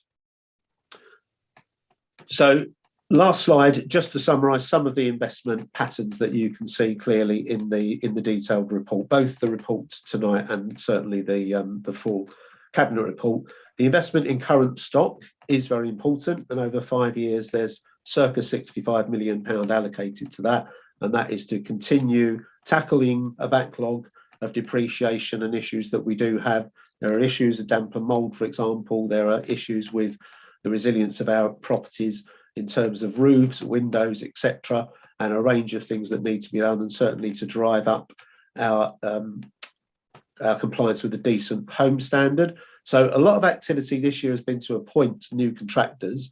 The repairs contractor I mentioned have been on board for a couple of years, but we've re-procured during this year that's just ending both our externals works and our internals. So we have new contractors out there operating now and starting to crack through what is a real backlog of improvements to be done, both on externals and, as I say, kitchens and bathrooms that will move us up towards better levels of decent homes. Building safety is a massive theme, as you will all know, post Grenfell in 2017 and ever since. So we are responding to those needs. We're in a difficult position at the moment. There's no disguising that. We've got really challenging levels of compliance in some areas. That's being considered. We have committed, considerable resource to this, but we are continually challenging ourselves to do more, and some of that will need additional funding. And this is around meeting the current requirements around gas servicing, electricals, all those necessary pieces of compliance, where I can say more if there's questions on this, but we're on a journey from where we were to an optimal state, and we're definitely not all the way to that optimal state at the moment. That will take focus and some resource. So there's very important budget allocations going into that. For example, £12 million of fire safety works. So again, with contractors, we've appointed new contractors for fire doors and for fire stopping, aka compartmentation works across the stock. So this is to work all through our properties and to bring those properties up to the necessary standards of building safety. The new builds and regen schemes, all a part of the overall HRA picture, and around £86 million coming from the HRA into those schemes in that costed out 5-year programme that I spoke about. Greener homes, higher standards, zero carbon. We're in the process of appointing a specialist officer for zero carbonisation, and that person will be, if you like, an advocate for sustainability, energy efficiency, retrofitting, so that the term we're using is operationalise those principles, so that we get the principles of zero carbon and energy efficiency right into all of those programs. So as well as the special schemes, which are relatively high cost but high impact, and the cost of those will obviously reduce as those things scale up. But we do want to take every opportunity to do those energy efficient works in our individual homes, whether it's replacing boilers, converting properties from individual boilers to district heating systems or to electric. We've done a range of those even on some regen blocks. So it's really getting in there and making sure that that sustainability ethos informs all of those planned programs. Towards the end of the fully fledged cabinet report, there's a couple of paragraphs about COVID recovery. What we're proposing here is that we do use some of the money that's unspent, some of the capital allocations that haven't gone out the door as we've been mobilising new contractors, and certainly when we had long periods where we weren't able to do everything we would have wished because of the COVID restrictions. There are backlogs in voids, there are backlogs in repairs, and there are backlogs in adaptations. So we really want to tackle those and move decisively from a backlog situation to business as usual. I would say that in the last year we've stabilised. Those figures are not going, certainly voids are not going up anymore, but we need to put them on a clearer path downwards with all the implications, both for properties that are not being used and for revenue, because obviously a void represents lost revenue.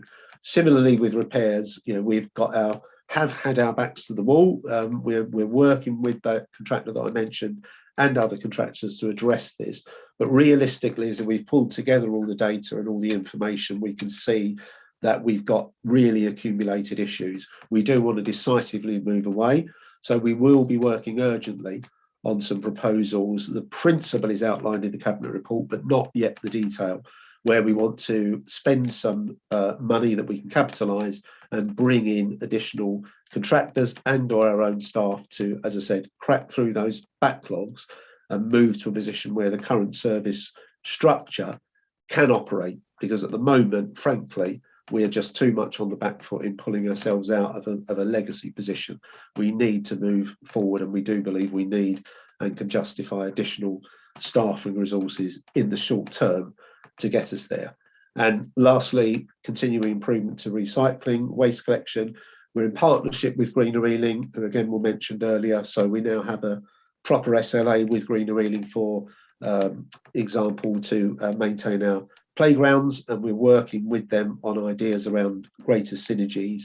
There's a lot I could say about the service model. So again, some of these ambitions are articulated in the report, but there's a compelling case to really review a lot of our practices around procurement. And I think we'll be seeking to speak to members in detail later this year, this calendar year, around what the future should look like. At the moment, just to summarise and finish, we have a relatively small in-house DLO, Ealing Repair Service. We have term contractors, as I said, for most of the work. And there are new models out there, such as dynamic purchasing systems, etc. We want to start a dialogue to see what the future will look like in that space, because there are potentially efficiencies and improvements to be gained if we look at revising the model that we've got at the moment. We certainly need members to work with us on that one and give us your ideas on how that future would look like. So the written report has got some of these key figures, as I said, and an overall summary. Really, the message is that, yes, we're increasing the rents. It's partly for financial resilience, but it's largely to drive us forward. We want to move forward quite decisively in this year that's about to start. We've got the contractors in place. We've got a new housing asset management strategy. We've got a stock condition survey. So we've done quite a lot in this year to start to transition us. And this applies to the safety piece as well. We really want the next year to be a dynamic year of moving forward and getting us to a better place. Thank you, Councillor. Yeah, no, thank you, John, for that overview. For members, this obviously is a Cabinet report that's going next week as well. That's on the same Cabinet agenda. You'll see the papers on there. So thank you for that overview. I know I've got a number of questions that have come up, John. So I'll resist, because as you know, I sometimes have a professional interest in some of this. So, so I'm going to go. I've got three people who've stuck their hands up first. Paul Driscoll, then Chris Summers, and then Miriam Rice. So Paul first, please. John, thanks for the report. I mean, I recognise quite a bit of the initiatives you were talking about in my own ward with replacement bathrooms. That's one of my casework follow-ups to make sure it's happening, and additional fire safety work. So I can recognise a lot of what you're talking about.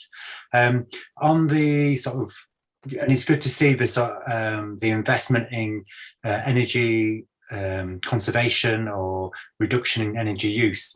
And I appreciate how we're tying up our funding that we're putting in with other external funding, and the Green Homes grant for local authorities that the government is still continuing with, and leading on that amongst a consortium of authorities. But how confident are we that we can still drive that forward, given that the funding for that is very intermittent?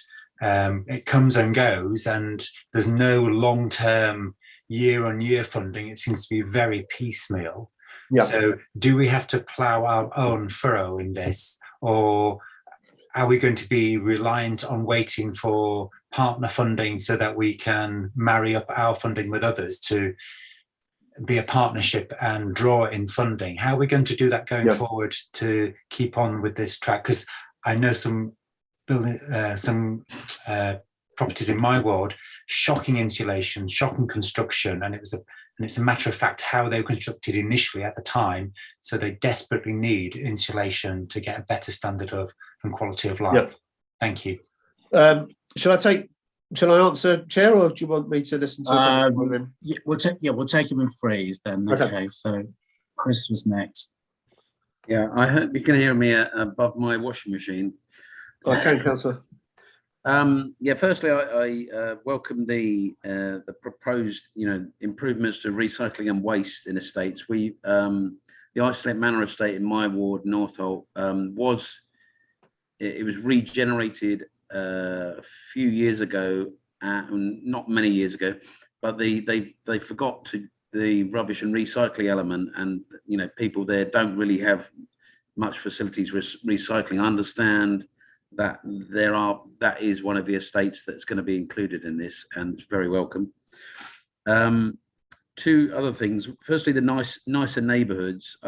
Is it possible for ward councillors to be notified? I mean, I'm a bit worried that it'll be the not the usual suspects, but it'll be sort of areas of Ealing, etc., which will come forward for these improvements, and residents in Northolt, Southall may not come forward, volunteer, sort of come up with ideas. In the past, we've had projects like this where it's left to residents, and sometimes people they've got a lot on their plate. They don't actually sort of read the material or actually sort of come up with ideas. It's beyond them to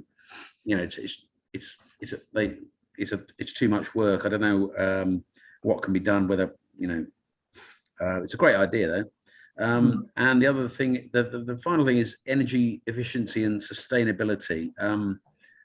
Well, I know there's been discussion recently about whether it's more sustainable to retain buildings and refurbish them rather than knock them down. I mean, we've got a block of flats in my ward in Churchill Court, which is not in a good state. It's not a nice place to live, and I imagine it's probably not great energy efficiency, etc.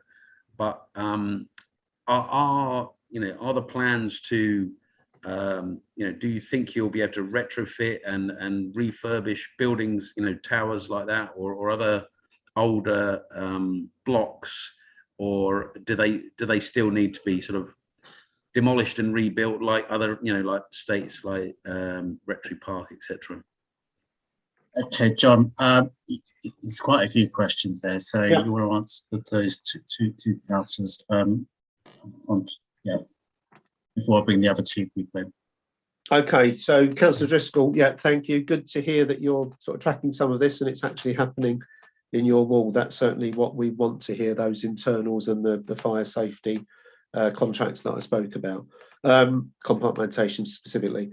In terms of the green homes, a fair amount about this in the main cabinet report, and you're right, it's that striking that balance between special schemes, if you like, which are the ones that attract the can attract the external funding, and if you like, mainstreaming. So I spoke about this specialist officer that we're going to bring in, and that is embodying a principle that, as I said, we're calling operationalizing the principles of the climate, and that really is so that those implications, those considerations do start to get factored in, both to the planned programs and even into consideration of, for example, the long-term voids that we have, the viability assessments around particular properties.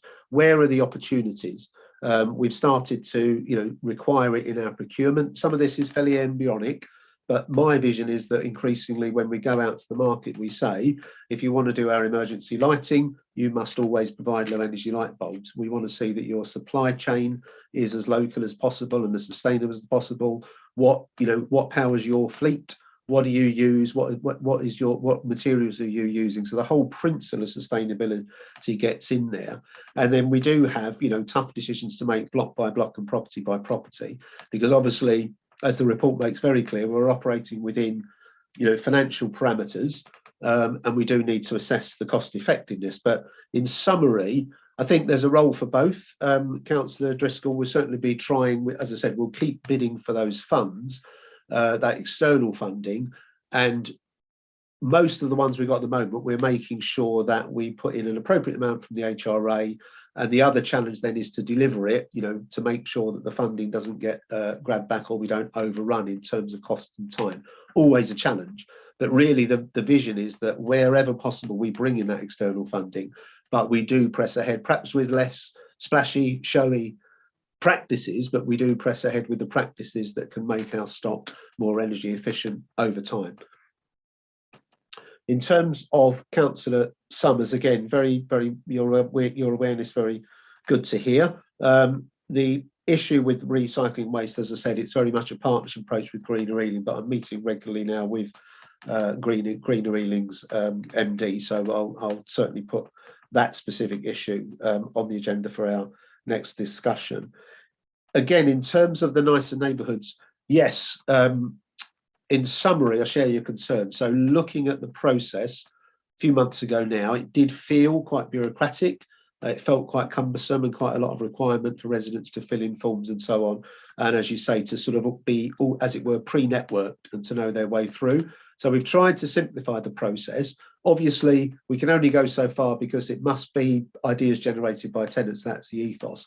But one of the principles put in, and we're hoping to have this problem, as we look at the various bids, we have put in a principle that we want the scheme to go across the borough. So we divide, as the report again says, we divide the borough into patches for housing management purposes, and now we're doing our surveying according to those patches as well. So there are, as you will know, the 7 housing hubs.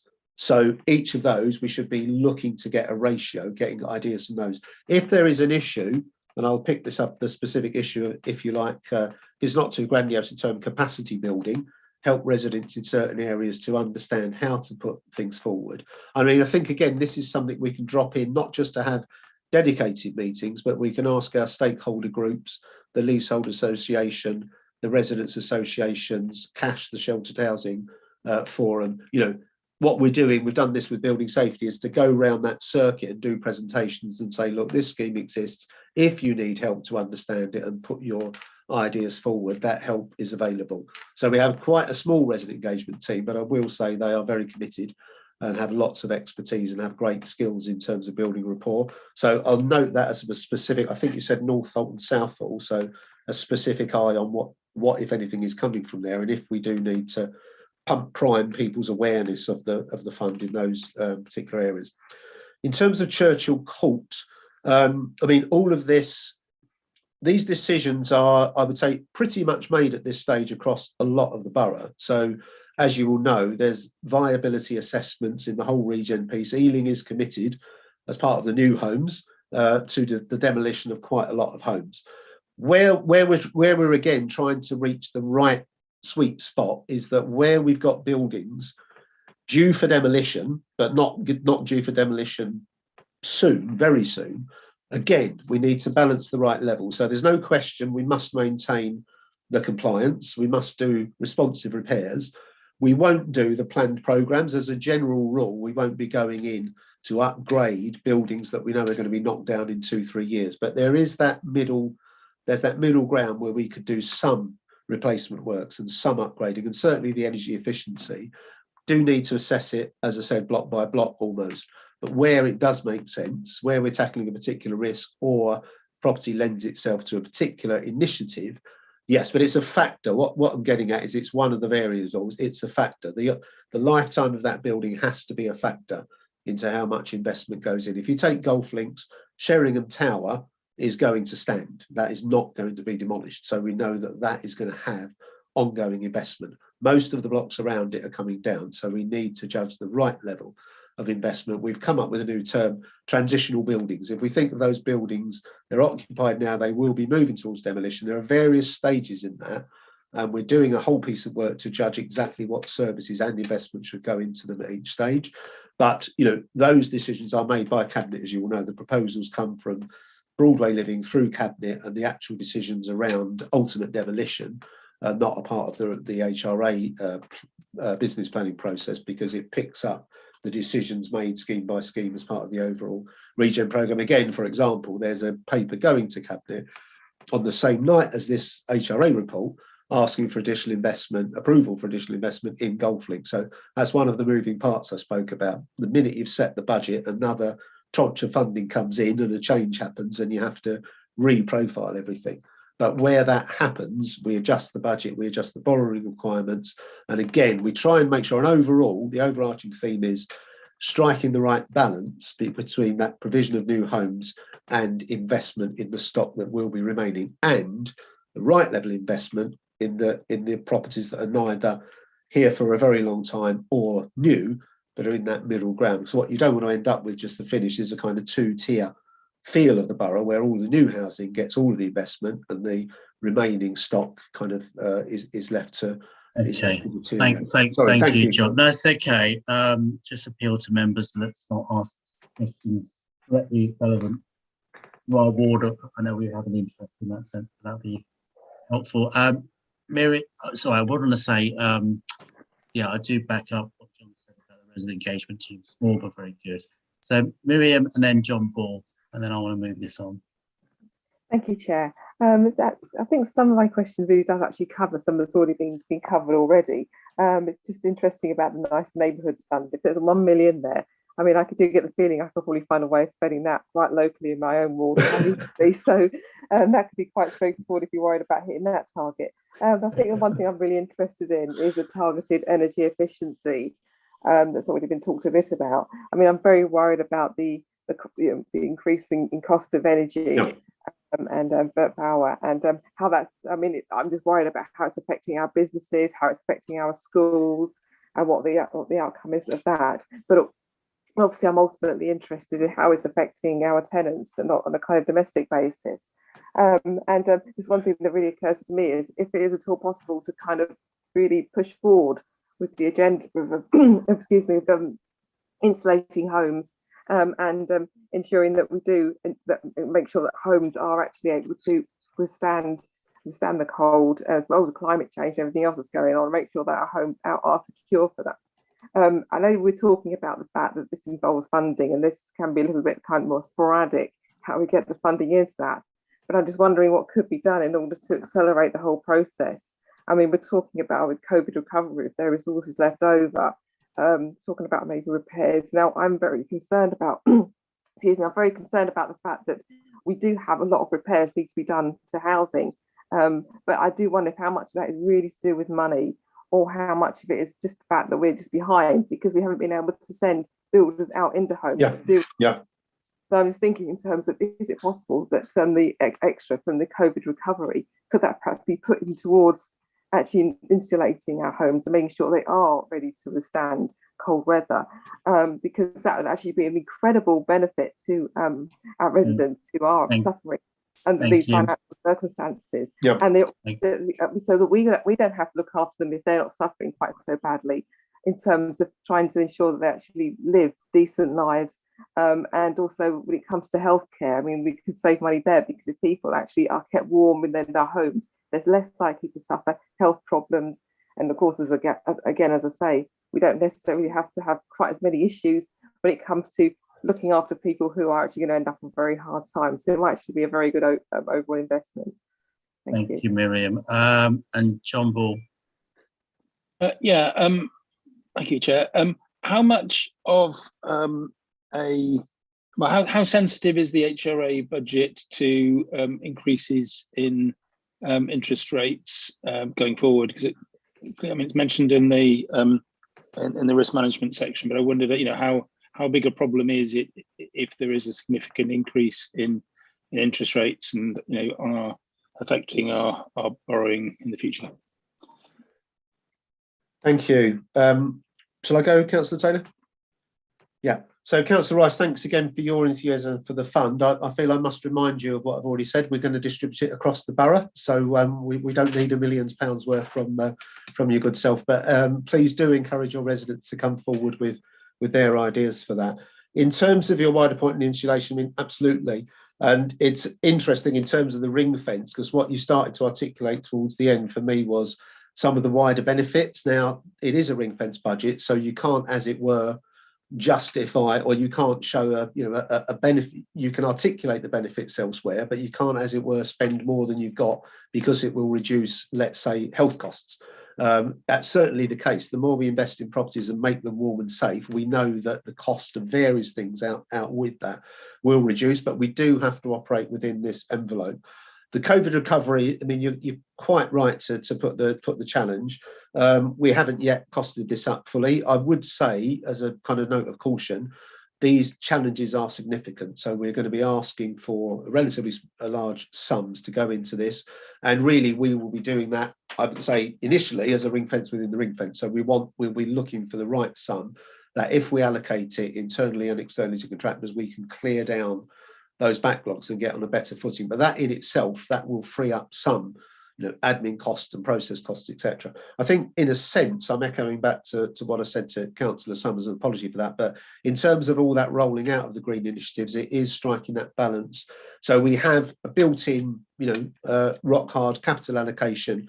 As we go through each year, each cycle, we can reprofile that. Wherever we make savings, we can have a principle that the first thing we look at, as an additional yield, is that energy efficiency space. But initially, year on year, we'll be allocating X amount of money, I think 7 million initially over the 5 years, for specific energy efficiency measures. And as I've said, that will be complemented by, we hope increasingly, sources funding elsewhere. I mean, there is this kind of holy grail, and London councils are leading a project with all of the boroughs signed up to try and bring in more private. And I mean, this has been the holy grail in a number of areas in housing, to be honest, certainly rented. Bring in institutional investment. We know that a lot of big companies are making adjustments. They are committed to zero carbon. Can we bring in investment? It might be on a kind of social value model. It might be quite innovative, different forms of funding. If those schemes take flight, can we capture them within the HRA? That's one thing we're looking to do if we can. The settlements that emerge, and it has already been said, they do vary year on year. We need to make sure we bid where we can, commit sufficient HRA money to make the scheme work. And I suppose in a way, the top line answer is to do Ealing's bit, or more than Ealing's bit, to bring the benefits really clear so that everything does start to scale up. And that involves the particular products that help with the retrofitting, the whole approach of the construction industry, etc. So there's a big piece there. We can't do it all. It won't happen overnight. But as the urgency comes in the public sphere around whether it's 2030 or other years to hit, the ambition of the Social Housing Decarbonisation Fund is to have energy efficiency by 2030 or zero carbon by 2030. It's a real challenge. We just need to be doing everything we can within that. Councillor John, can you just hold? Sorry, yeah. Just hold there a second. Ross, was that the point you wanted to come in on, or was it something else? You're muted. You're on mute, Ross. I was going to offer to John if you wanted me to take the borrowing question from a treasury management perspective. Okay, sure.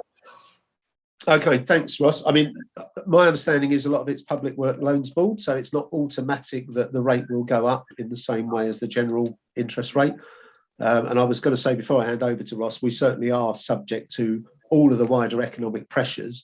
We've put an inflation level in for the contracts, but we don't know, it looks very likely that those projections will be exceeded. So again, those factors, those internal factors, and the inflation rate for the particular things that affect our suppliers, like transport and materials, are even higher than the basket, the overall rate, the 4.1. If you drill down into that, you see, I think 7% at the end of September, for example, for transport. So those cost pressures there, we've already got contractors we quite recently appointed saying that they want an uplift in cost. So again, quite a balancing act to be done to ensure that we deliver, keep the contractors on side, but make sure we don't overcommit resources.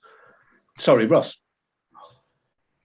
Thanks, John. Yeah, just to build on kind of John's intro there from a borrowing perspective, Councillor Ball, the vast majority of loans that we hold within the HRA portfolio are Public Works Loans Boards. They are historic. We always borrow at maturity, and we always borrow fixed rates. which has its benefits and drawbacks. One of the benefits of fixed rate borrowing is, of course, that it doesn't vary for the life for which we hold that loan. We will be subject to refinancing risk. So when those loans mature, we'll have to replace them with new loans, and therefore we'll be exposed to whatever the prevailing interest rate is at that time. And of course, as John said, with the ambitious program we have for new investment, we will be required to borrow over and above the existing debt portfolio for the HRA. Now, we will continue predominantly to use public works loans boards for the flexibility and the low cost that they afford us. From an interest rate exposure perspective specifically, there is generally not as strong a relationship between the immediacy of interest rates that you see from a Bank of England perspective and medium to long-term borrowing costs. The latter are set from a PWOB perspective off of gilt yields, and they reflect the wider equity market on a long-term basis. So there isn't necessarily the direct correlation between the immediacy of interest rate rises from a Bank of England perspective versus the long-term borrowing considerations. And it is, of course, within my responsibility to undertake the appropriate levels of borrowing to finance and fund the activity that John and the team undertakes from a debt management perspective. Thank you. Thank you, Ross. Okay, thanks. Thank you, John, for your presentation and answering those questions as well. Very insightful, very good. And I did let you leave your slide on because it was a good narrative to leave on there. It's on the screen. You can see if they're viewing online as well. And I'm sure members, both with this report and the last report, as you go canvassing on the doorstep soon, you'll be fully cognizant of some of the terminology that's been used tonight. So thank you, John, for that. And so I'm just going to note the report. The report is obviously going to Cabinet next week for approval in terms of the investment and the rent proposals as well. But I also noted the Nice Neighbourhood Fund information that you presented, John. And I will say, skip parochial for a second. Don't forget East Acton's estates as well. Okay, thank you very much, John. Okay, all right. So we're going to note that report. I'm going to move on to the final item, almost final item, which won't be long. Is the work programme which is presented for review and approval. So it's also, we're looking at possible topics for the panel, scrutiny panels next year in municipal year 2022-23. Obviously, this is post-May elections. So we're asking members at this stage, obviously, to note those and any other suggestions they want to put into the mix at some point as well. And we're looking to make a final decision by the April meeting. I've seen a couple of hands already go up as well. So, Councillor Young first. I've got a couple of suggestions for panels. Sure. One would be on recycling because the recycling rates dropped quite dramatically. And I think some extra suggestions from a panel like that can make quite a difference. And the other would be a panel on race equality to act as a sounding board after the report has been accepted by Cabinet, and the recommendations could be followed through by that panel. Sorry, do you mean a panel in addition to the sounding board they've got?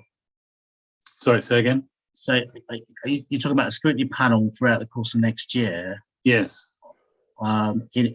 In addition to the sounding board that the Cabinet proposing? It could be one and the same. Yeah. Okay.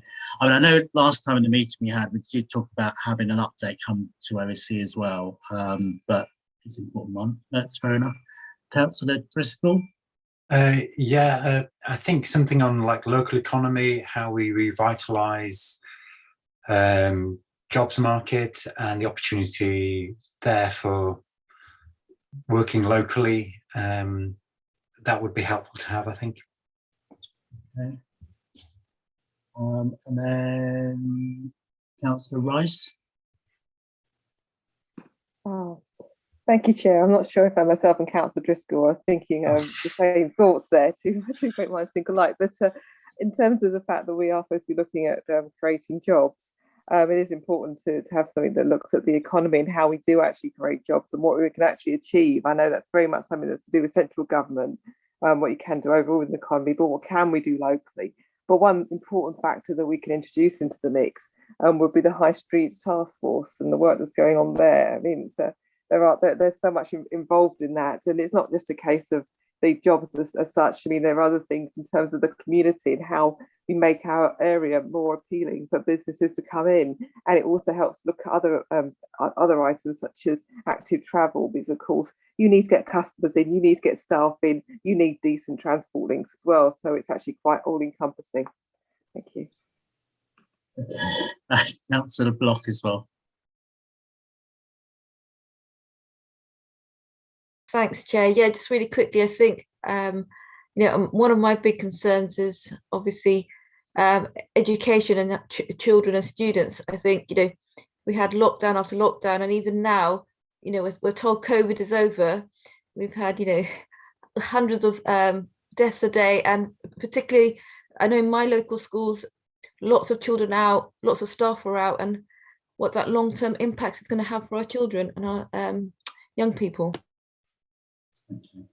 All right, but they're all in the mix. Sam, do you want to explain the process of how we come to decide it? So I'm putting you on the spot here slightly. Yeah, happy to do so, Chair. So Yeah.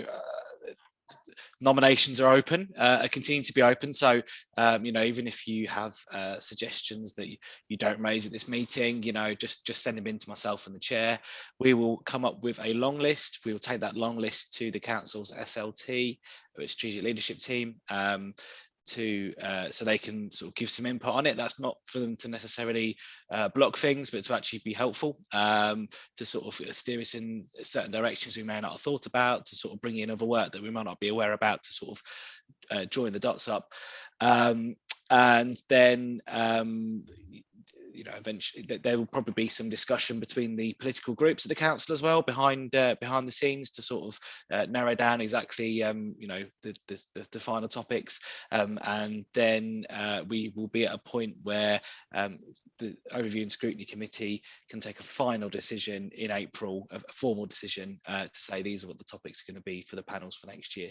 So this is the sort of final stage of the nominations. We've also put an advert out on, or a section out and around Ealing, asking the public for suggestions. Haven't had any back yet, but it only went in a couple of weeks ago, I think. So there's still time for them to come back to us. Often the suggestions that come in from the public need a little bit of development, or they put us on, or they support things that we already are thinking about looking at, or sort of point us in a direction to do something in particular, rather than being a sort of standalone topic. And we do get back to those members of the public who make suggestions, just to let them know what we've chosen to do, and if they have any other questions, we can kind of explain to them why certain things they've selected haven't been chosen, or sort of what their suggestions led to eventually as well. So the nominations process is still open for the topics. So just reiterating, anything else that you'd like to add into the mix, please get them over to myself and the Chair, and we'll push this down through that process I've just highlighted. Yeah, thank you, Sam. I think it's important what other panels do look at. We do have that. Actually, we're looking to add value. We're not just looking to look into a subject, but actually we want an outcome from these panels as well that help the administration to deliver going forward. So thank you for that, and thank you members for your suggestions. All right, and the last item, date of next meeting. So the next meeting at the moment is scheduled for the 3rd of March, which I think is 2 days after the council meeting. So only if there's a valid call-in is received from the cabinet, ICMD is taken in February. If there isn't, the next confirmed meeting will otherwise be on April the 7th, which will be on a Safe Reading Partnership. So on that point, can I wish everyone a good evening?